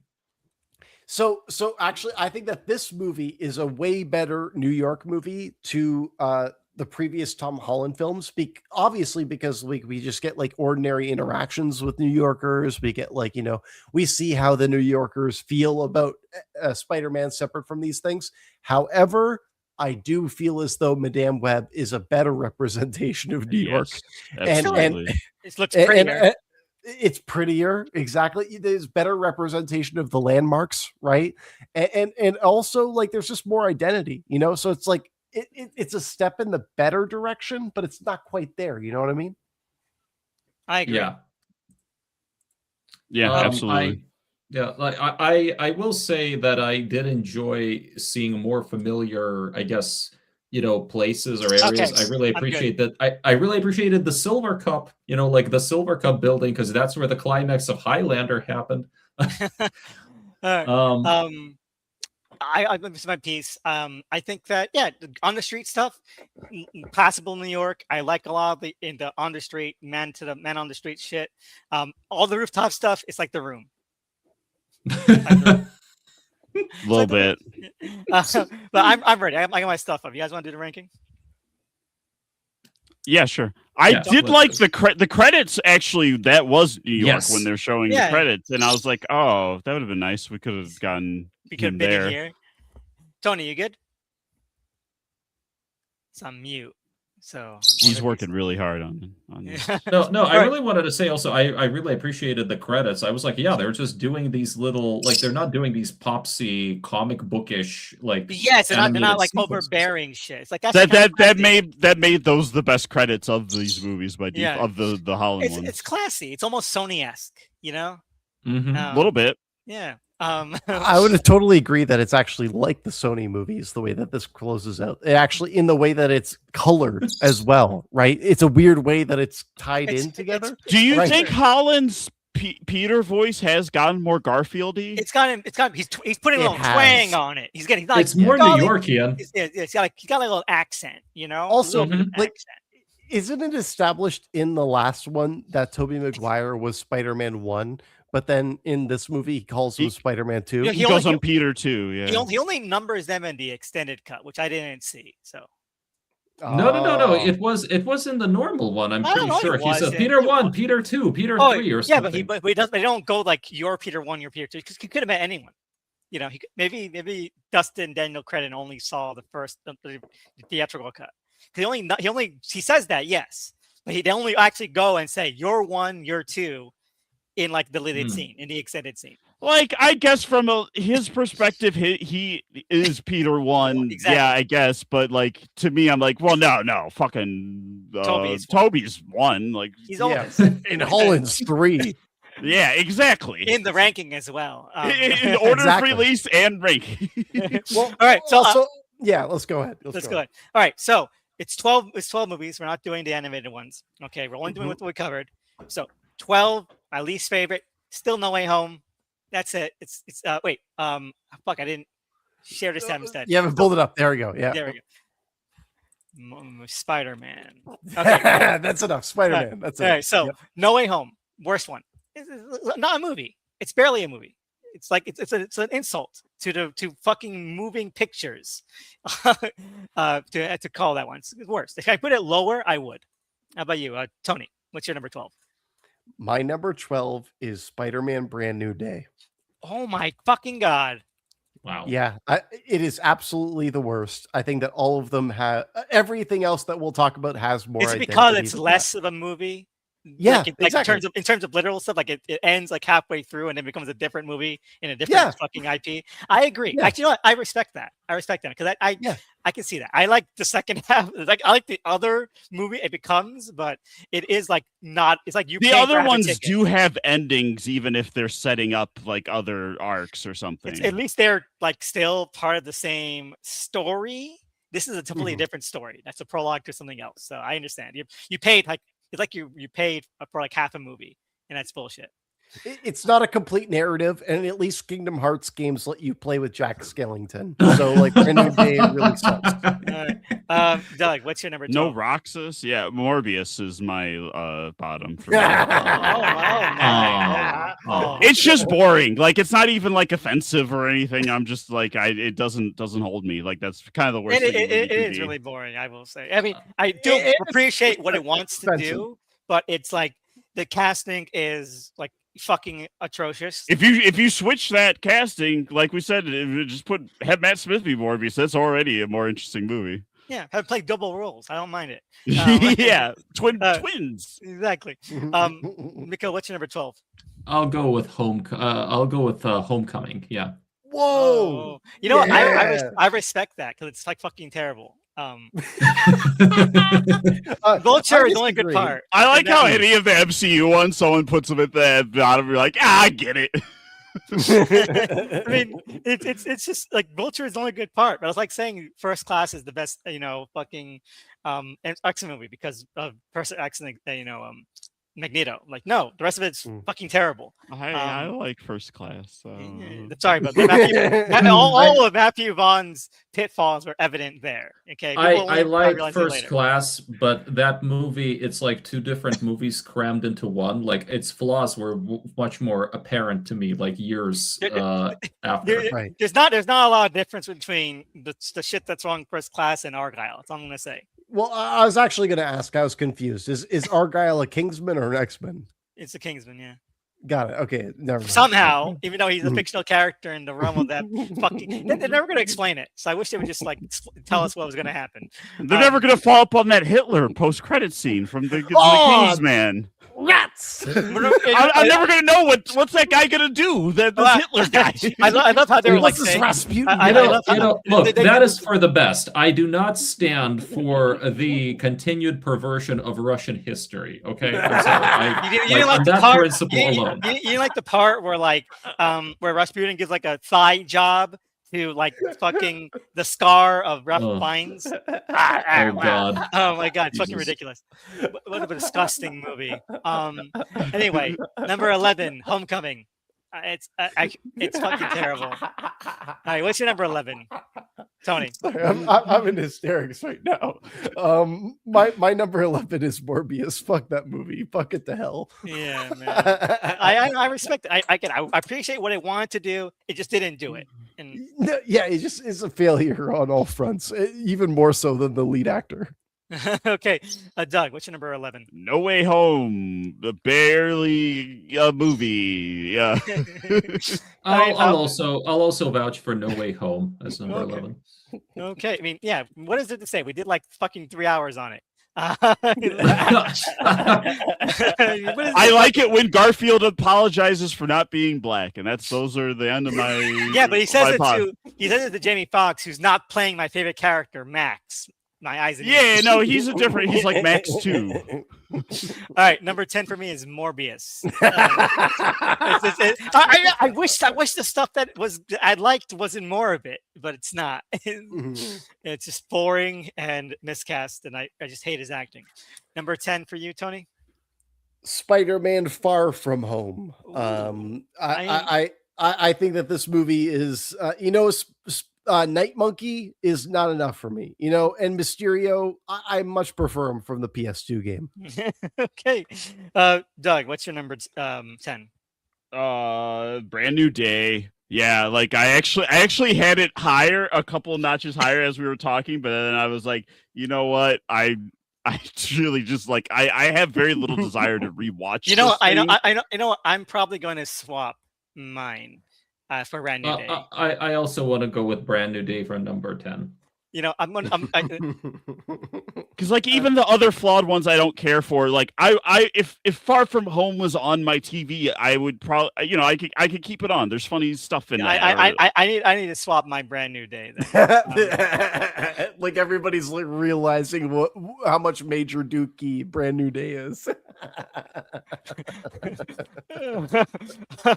I don't hate it, just to be on the record. I don't hate any of the Holland movies. I mean, but like quality wise, I would put them at the last. I think I would rank Morbius higher than any of the Tom Holland movies. What can I say? Yeah, I'm glad we brought this up right now because it's it's my next one, number 9, Brand New Day. I have to switch it to number 9. Like it's hilarious. Just, I like the Jean Grace. I love this one stuff. But like God.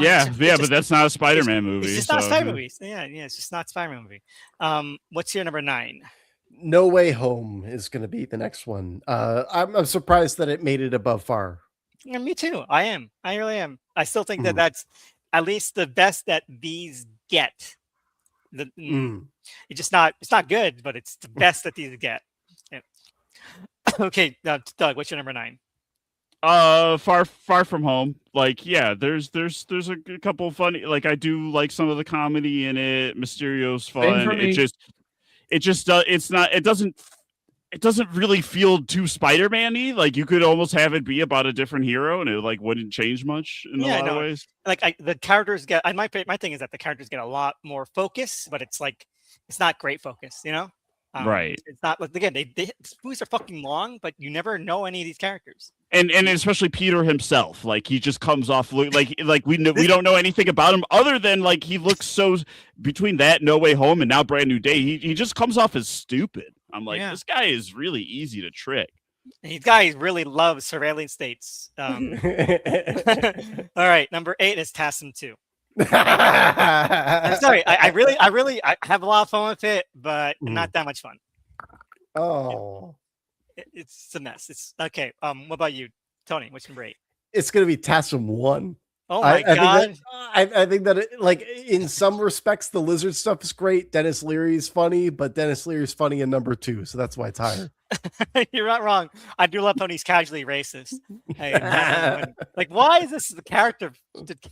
Get this Godzilla loving freak out of here. Somebody get these beggars out of here. Go back to Japan. What's your number 8, Doug? It's TASM 2. Like, it's a nice looking movie. I appreciate some of the casting is interesting and the villains. I just want more from it in terms of like, these are so long, but they like what the stories are telling. Right. Like let's flesh the Harry stuff out more. Like let's and also the fact that like so much of it is set up for something we'll never get. Also should have kept the scene where Peter's dad comes, visits him, but it's great. At least that's a little bit of a payoff, Yeah, exactly. What about your number 8, Nicole? Sorry, I'll go with TASM 1.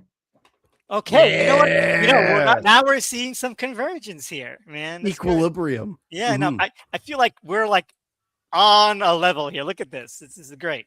Far From Home is my number 7.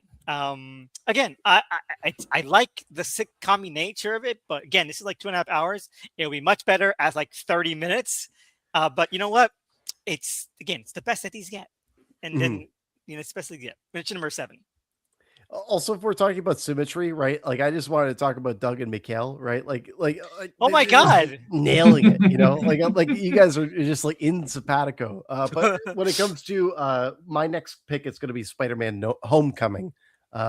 This is the best of the best in terms of Tom Holland, in my opinion. Yeah, I can respect that because like fresh, it's novel, it's new, and it's I guess Vulture is really interesting. Yeah, Michael Keaton. Yeah, exactly. And also something that we didn't talk about in Brand New Day. Where was Tony Rivoli? Right? They just jettisoned all of the supporting. They should have mentioned that he joined the army to fight in the Iraq War. Hey, I would have been down for that. If he was, or was Iran? He's fighting for the glory. He's a part of like Operation Epic Fury. Yeah, exactly. He comes back in the next movie, like his legs blown off, and becomes like Agent Venom. Let's do it. Just do it. Why not? Make him the villain. Like he's got like a Venom symbiote, and he can of the Hobgoblin movie. That way, you get the two funny guys in this movie. The most charismatic people, exactly. I'm pitching to Sony. Have you ever call me? From your bunker in Israel. So Doug, what's your number 7? TASM 1. It's the Garfield ones have a lot of flaws, but there's interesting stuff there. Even if in their efforts to not retread, it gets super clunky. I mean, like that whole long Uncle Ben quote I did is emblematic of like all that. The issues there, but Garfield and Emma Stone, they're charming. They have good chemistry in that character. Madam Web had like a better version of that. It's insane. Yeah, really did. I love that quote. People clown it, but that's a good quote. What's your number 7, Mikhail?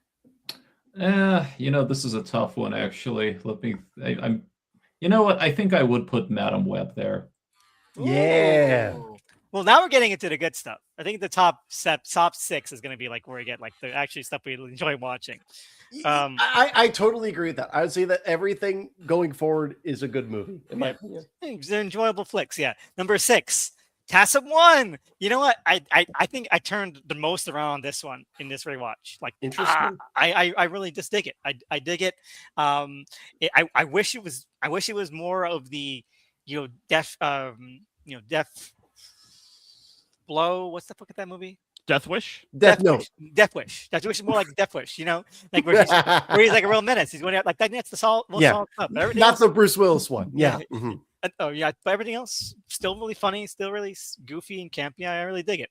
What's your number 6, Tony? TASM 2.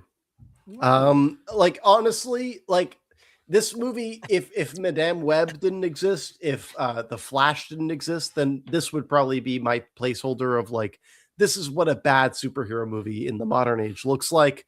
But that being said, it's also very entertaining. It's the modern equivalent of Batman and Robin. And I think for the better and the worse.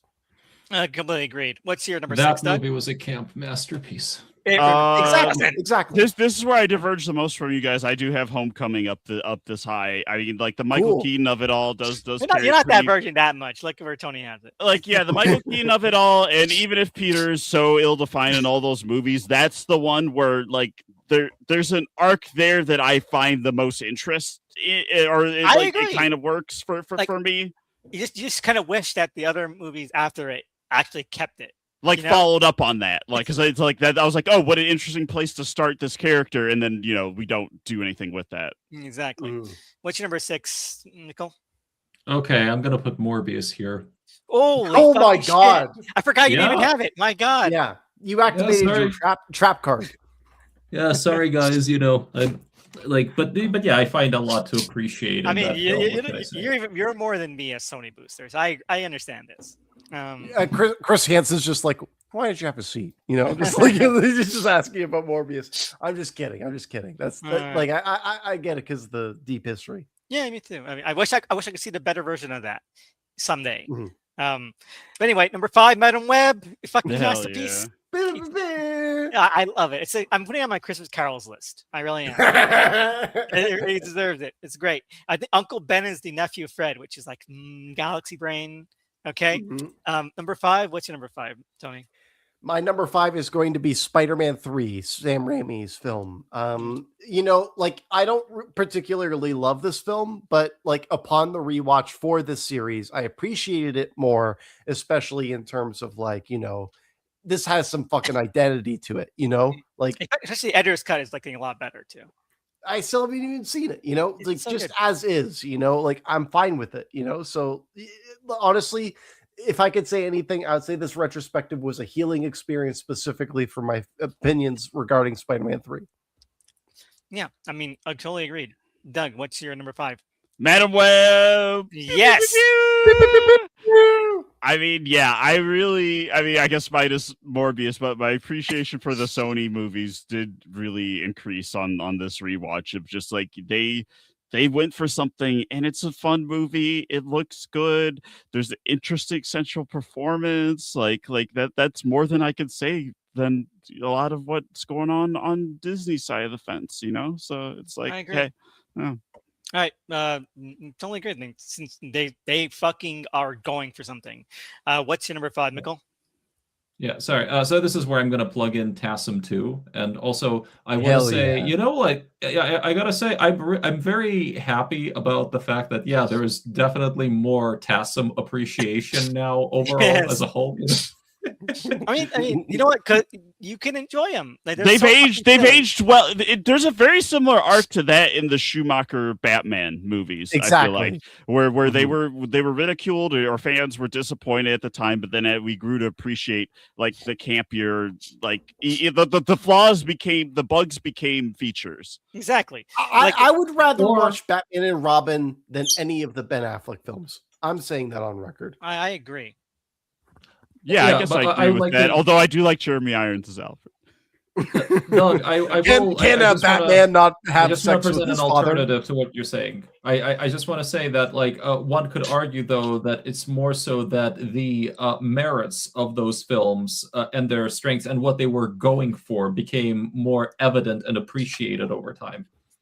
I think that's also true. I don't even think my statement contradicts that. I think those both could, because I mean, yeah, I still think those are flawed movies, but also people appreciate what they were doing more. So number 4, let's Craven. Hell yeah. It's so good. It's so good. All right. Let's see here. How is number 4? Okay, I know. I forgot. Of course. No, it's solid. It's a solid, well-made, well-intentioned, thematic coherence, character coherence, like a real movie. Like, why is this not more popular? You know, it's insane. What's your number 4? So I have to say this was actually the toughest decision in terms of my whole ranking. And the reason I say this is because my number 4 is Madame Web. I think that Madame Web is absolutely a generational film, right? Like when it comes to people ranking the best of the decade, right? Like people will talk about the best of the decade, but then like I'm going to be like funniest movies of the decade. This is one of it, right? Madame Web is essential viewing for like most rational, normal people. This movie is hilarious, and I'm kind of happy that it's a part of the Spider-Man universe, and it's also more interesting than any of the other Sonyverse, any of the other MCU stuff with Tom Holland. It's the most interesting that I've seen. There's only one other film of the Sonyverse that gives it a run for its money that I'll talk about soon. Yeah, we all know. So I think we're going to see a lot more coherence. Comparisons between us now. Yeah. I mean, I'm about to talk about it in a second. It's the ultimate treatise on masculinity and like inherited trauma, not wanting to become your father. You know, like all this familial angst. Craven. Okay. Yep, there you go. There you go. The enlightened adult opinion. Exactly. Oh, he makes a funny noise once. Oh my god, these people are. So what Rhino? When Rhino does that, or that's the rules? People bringing it up, like, look how silly these movies were. Like, get out of town. But you like the one where Spider-Man helps the dictatorship. You know, basically. You know? Anyway, what's your Craven number has 4? morals, at least. Exactly. He has a code. He has principles. He does. It's no. I think part of this whole thing is that if people just love to pull individual things out of a movie to hate. Like it's just such cherry picking nowadays. You know, I'm And the like, well, consistency, even. Yeah. yeah, No man. Look at it. consistency. Look at it in context. Look at the movie as a whole. It should be experienced as something singular. I mean, like, yeah. Anyway, yeah. For number 4, yeah, I think I'm gonna go with Spider-Man 3. Ooh. Ooh. All right. Okay. I mean, okay. Wait. Before we do this, right? So, like, I know we're on number 3, right? But I just want to make a Hail Mary toss, right? I think that all of us have the exact same 2 and 3, 2 and 1. I think right? so too. I mean, it's got to be So, Potentially. Possibly. so like we'll get there when we get there, right? But I'm just throwing that out there as like, let's say we're gambling men, right? I'm not I feel putting any money on I this, feel like the right? only But, one. I like, feel like the only one that might be a sort of dark horse is There might be a Mikhail. wild card. I think I don't know. Both Mikhail and Doug are acting shifty. So like My eyes are darting back and forth. well, I have nothing to hide. Okay, so my number 3 is Spider-Man 3. You know, it's fucking great. You know, it's got the most mature ending of any superhero trilogy outside of fucking Glass. You know, this is like for fucking adults, man. Yeah. Actually, Elvis, I want to build off of that. So, like, I remember on the episode that we covered it, you were talking about Mary Jane, Kristen, like the cover of "I'm Through with Love." I have been listening to that cover. Like, it's a good cover of that song, and like it's like when it comes to that ending of that movie, I'm totally in your boat in terms of like that ending is fantastic. It is. It's like, it's so, again, like I'm just, it's so romantic, but like in like a real adult, like your serious way. Like romance isn't just like being in love. Romance is like, it's like putting your trust in someone else. You know, that's what love is. And so they need to learn to trust and understand each other again. I think that's really powerful. And you know, there's always hope where there's love. That's what I'm gonna say. That's all I'm gonna say. What's your number 3, Tony? My number 3 is Kraven the Hunter, which was the most surprising discovery of this. I just need to gush about it for a little bit because I didn't. I don't think I even gushed about it when we were doing the episode. Like I feel as though Kraven the Hunter is like one of the best superhero movies that we've gotten in like a while. And when I tweeted about it recently, and like there were some people who got like really fucking like, oh, you're just like tweeting about it because like people say anything, you know? And I'm like, you know what? No, Kraven actually has something to it. I keep getting that like, oh, you're just being contrarian. No, you're projecting your own insecurity, and I just block them. Like the Rhino. What would I have to gain from pretending to like something? You know, like I always hate when people do that. It was like, who would I be doing that for? I'm just stating the things that I enjoy. Why would I put that out there for you to say that, right? In order for me to feel bad, right? Like you are inferring that I am some kind of like sadomasochist cuck, you know, that like is looking for that kind of thing, right? I'm that Arnold Schwarzenegger meme. Like I can smoke my stogie wherever I fucking want. Okay, exactly. But all I wanted to say about Kraven is that it actually is like a pretty decent arc in terms of having the father and the 2 brothers, right? I think that like even though the stuff in the first act goes on for as long as it does, and even though Ariana DeBose is like not like leaving a great impression in terms of like having a great character or anything, like I just think that it comes together in the third act. It just does, you know. Like it actually pays off. Yeah, and like Madame Web is maybe a movie I'm gonna watch more often, but I think that Kraven is a better film. Yeah, I would be glad to like have that in my library. You know, superhero movies, like it's just good. I just want the J.C. Chandor box set, and it has all his movies, including Kraven. I hope that like 10 years later, people are like saying, "Hey, wait a minute!" Like there's like a massive like retrospective series of people. The culture realizes that like, wait a minute, no, this was something really good. Why the hell were we bashing it like at the time? Yeah, why didn't we take it seriously? 100%. Yeah, it's a like like when we get Craven looking in the mirror, like as he's sitting on that chair, that is an inversion of Conan the Barbarian on the throne in the end of that film. And the fact that film, like the movie ends kind of on a whimper, I think it's fantastic. It's incredible that the ending works that well. Like him getting the vest and all that, like that's powerful stuff, man. Yeah, it's like he's clothing himself in something that's disgraceful. It is. Somebody brought up that he should have been the villain in A Brand New Day. I did. And and I think you're right. Like I think that it absolutely should have been the case where Craven came back or something like that. Because Aaron Taylor Johnson was game. He was fantastic as Craven, and Craven was an important villain in terms of Spider-Man. So like it works as a standalone story, but of all those spin-off ones, like this is the one where I could most easily see them like importing him, like of like crossing it over. Exactly. What's your number 3, Doug? Spider-Man 3. Like yeah, it's always been a movie that like I had a back and forth relationship with, but especially over time, like I've really appreciate it. Like even with its flaws and unwieldiness, like is it overstuffed or like does it juggle all the villains to an equal weight? No, but like it actually is using them in service of a singular, pretty mature story, like instead of like all the overstuffed like Holland, like all the characters that show up in Brand New Day, like what is that in service of? Yeah, I know. Like people keep saying, "Oh, Hulk and Jean Grey and Punisher, they're all and Scorpion, they're all aspects of Peter," but like that's just a backhanded excuse to have them in. And yes, you could say that this is also an excuse to have all these characters in it, but at least they're not like they're weighted appropriately, Just the movie isn't as long as it needs to be, but they're like their function utility makes a lot more sense and it's more understandable. Mikhail's about to drop a truth nuke. I know he's gonna do it. Wait, what?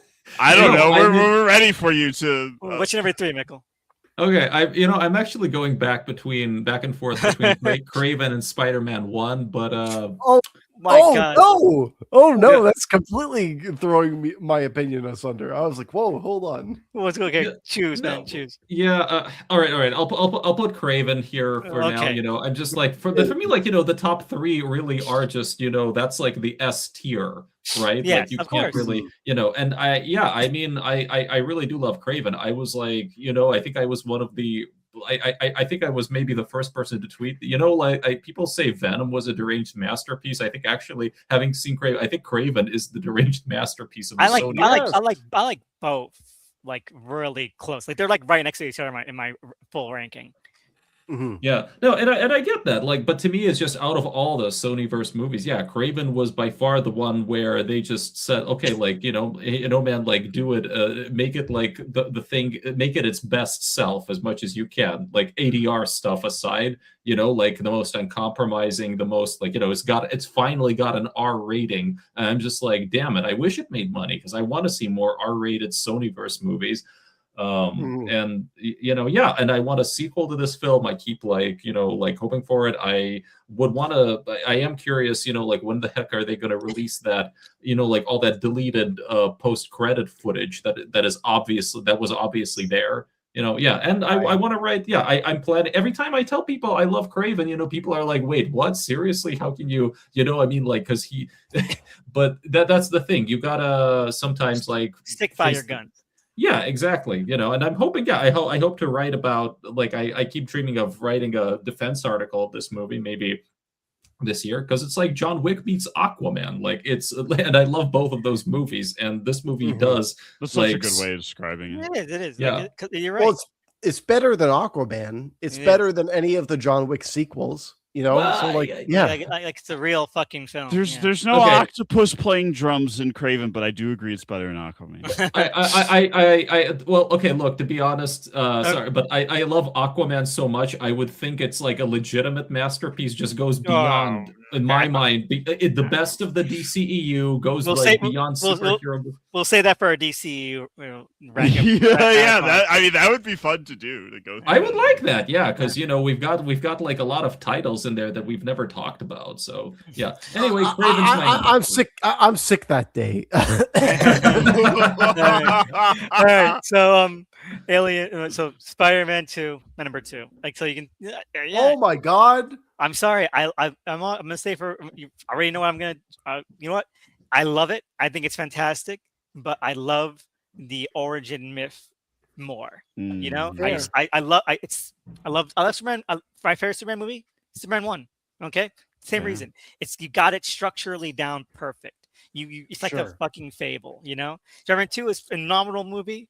That just gives number 1 the edge to me. It really does. Well, like Spider-Man 1's got to be my answer, but just kind of build off of what you said there, right? Like I feel like Spider-Man 1 is this kind of, it is the perfect origin story for any kind of superhero movie, but Spider-Man 2 is more of a human story, so that's why it edges out for me. I completely agree. Like they're neck and neck here. What's your number 3? Number 2, Doug. Linking hands with Elvis, because Spider-Man 2 is my number 2. It's a perfect movie. It's a perfect sequel. It does everything it's supposed to do. It fires on all cylinders. It tells a beautiful, human, mature story. It's just like Elvis said, there's something about the origin myth that like really resonates with me, and maybe it's just the repetition of I've watched the hell out of that one like more. I've rewatched 2 a lot, but like the one is just like embedded in my brain in such a specific way. But I also just think that like structurally they got it perfect. But this also is a perfect movie, so it's like they're neck and neck. Like it's not like one doesn't diminish the other for me. Like they boost each other. Yeah. Like that's why these 3 are like in my top 3 as a whole, because like they are like a complete unit to me. You know, right? What's your number 2, Nicole? I think you already said basically. Oh wow, I'm feeling like Dev Patel, like on The Price is Right. Okay. Okay, man, this is tough. Okay, but I think I'm in sync with Tony here, actually. So I'm going to put Spider-Man 1. Finally, some sanity. Look, I legitimately think that Spider-Man 2 is a movie that Let me just fill out everything. The rest.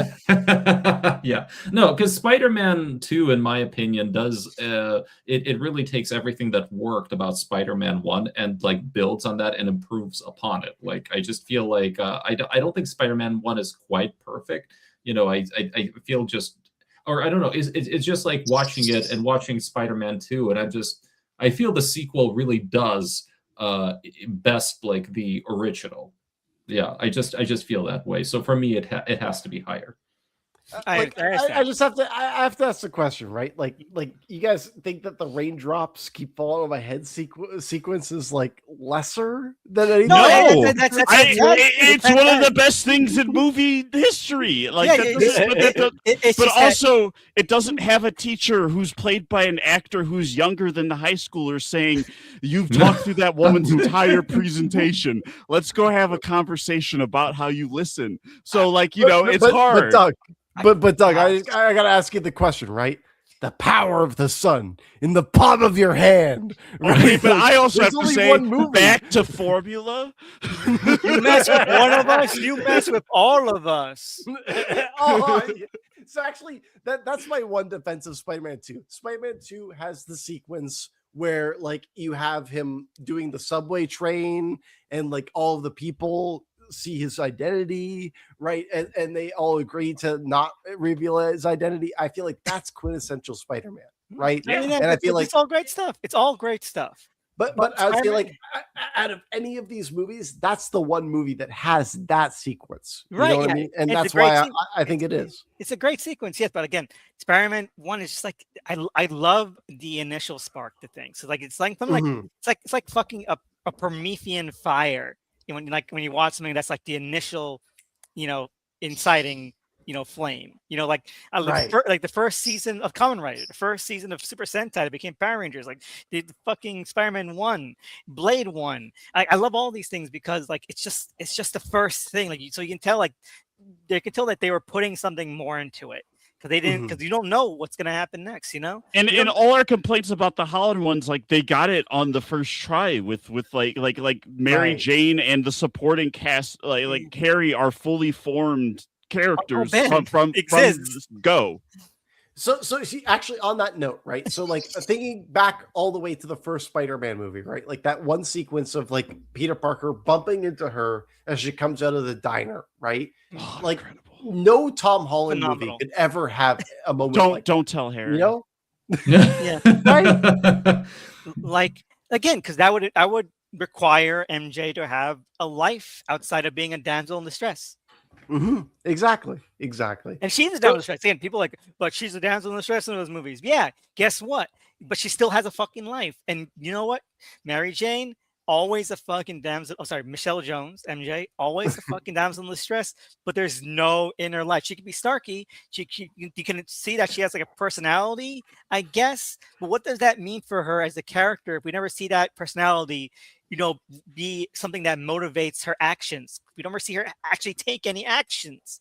No, Far From Home has a little bit. Come on, a little bit, but it's just lost in the kerfuffle of things. Nothing gets expanded upon. My issue. Also, no future Spider-Man movie will ever have the gas to do the upside down kiss. Like that's just like that's movie magic right there. Yeah, that's like that's a forever image. That's Superman winking at the fucking audience while flying past the Earth. It's just how it is. I do think though that the first Spider-Verse kind of did that, like, I mean, or at least they referenced it. Like, I think that was a direct reference to. Yeah, it's a reference. But it's a reference to something that we all know is from the first one because we're banking on it. And Spider-Verse is like amazing. Spider-Verse has its own iconic images. Yeah, if we had included that in the rankings, it would have been right under two for me. It's my third one. Exactly. It's my third one. I would say that Amazing Into the Spider-Verse, like that first movie, is definitely one of the very best Spider-Man. Across gets a lot lower, but that's also it's in a pending state because like if Beyond lands the plane, then it's better. That's the problem, though. It's dependent on another movie's success in order for it to be good. That's an issue, You guys want to hear a fun little tidbit that I have discovered about Spider-Verse? Go ahead. Yes. So I am now quite convinced that some of the plot points for Spider-Verse were actually, or at least some concepts and ideas, were the ones that Goddard originally was maybe throwing around for his Sinister Six movie. Like and so like because like I think they because I found some of those leaked emails where they discuss like the development of Dr. Octopus's character, and it sounds like they took that and gave it to like Kingpin. the spot. No. I thought that they were going to imply. I think that they originally had it where she's going to become like the person who manipulates the multiverse, right? Wasn't that one of the things? I think like they had ideas about dealing with space-time and other dimensions. They mentioned that like at one point they were throwing maybe possibly bringing Gog in or something in some way. But like the main thing is that I do believe some of the character beats for Dr. Octopus became Kingpin's character beats, like maybe having lost his wife or something. I think remember a deleted scene where she has like more of an active role in manipulating the multiverse stuff. So maybe I'm thinking of that, mixing that up. But yeah, no, it's those movies. Let's shoot those movies next, man. I don't know. Maybe what is next? Do we have an idea? I think we've been talking about mulling around. We've been mulling around the idea of Alien. Yeah, I sign me up. Yes, please. No, I'm all for Alien, man, because I mean, I'm just like, I'm like a total Alien Resurrection like defender now. I'm just like, okay, that is like the second best Alien sequel. So, that will be a fun one. I mean, it's just a bummer. It's just like we'll start with one of the best movies ever, and then we have to end on Romulus. Once we do the TV show too. Oh, okay. So TV show after Romulus. Oh no! Hold on. No, we can talk about all the great needle drops and the Ice Age integration. Wait, hold on. Is John Leguizamo in it? What? What's up? Is John Leguizamo in it? His character is superimposed on the screen. Face my furry. I mean, we should, if we do Alien, I guess we should probably agree on a pre-existing list of like what exactly goes in here, right? Because there's some, because Yeah. do the Alien Predator movies count? To me, those are Predator movies, but I Exactly. guess Right. I'll leave it up to you guys. But also like we should do Predator, but then also like I gotta throw it out there, right? So like Elvis, how would you feel about doing the Nightmare on Elm Street movies? I don't know. I'm up for it. Just an idea to keep out there. I you mean, know? like, should we do that and then pivot away to Alien, or should we do Alien? I'm up for both. It's up to you. It's up to you. Like you're the decision master. You know, like it was just like, an idea. You know, because yeah. Let's do Alien. I'm up for Alien. Let's do it. I mean, yeah, I'm up for both of them, but I'm jumping at the bit to do Alien. But Alien, I think it's fine to do the AVP movies. I don't want to do Predator at all. I'm sorry. I think that's a whole. No Arnold, no Danny Glover, all of them. I don't want to watch Killer of Killers again. I'm sorry. No Adrian Brody. It's all off the table. Yeah. And also prequels too, obviously. Yeah, obviously. I mean they only increase in value over time. I mean, I like Prometheus from the start, and then grew to love Covenant, but like I feel like people will the fan base of those prequels will only grow. Yeah, I'm not sure you guys want to take a break or anything, but I'm up for it. Yeah, I'm down for whatever. Like whatever the plan is, I'm up for it. I could go right into it. Like if you said I would love to do the doing Predator movies, but to me that's just a separate task. Yeah. No, I mean, I'm all up for the Alien films. I mean, I think whether or not Alien Earth should be part of that discussion should be up to discussion. Because I was hoping to talk about that show. It's very interesting. I do think it's very flawed, but I think it's very interesting. I would talk about it. Yeah. I think I'm the only person who's dragging my feet into this, but I only watched half the show. I haven't finished it. I haven't finished it either, to be honest. I'm the only one that's finished it. That's so funny. And I'm probably the only person who's seen Lucy in the Sky. Oh yeah, so you're the real Noah Hawley completionist. All right, so Alien next. The settle. We're in. Yes, locked in. All right, so I need to get going, so we're not gonna do a roll call out. So fair enough. Thank you guys for joining me, man. Yeah, this is great as always, and looking forward to the next thing. Some real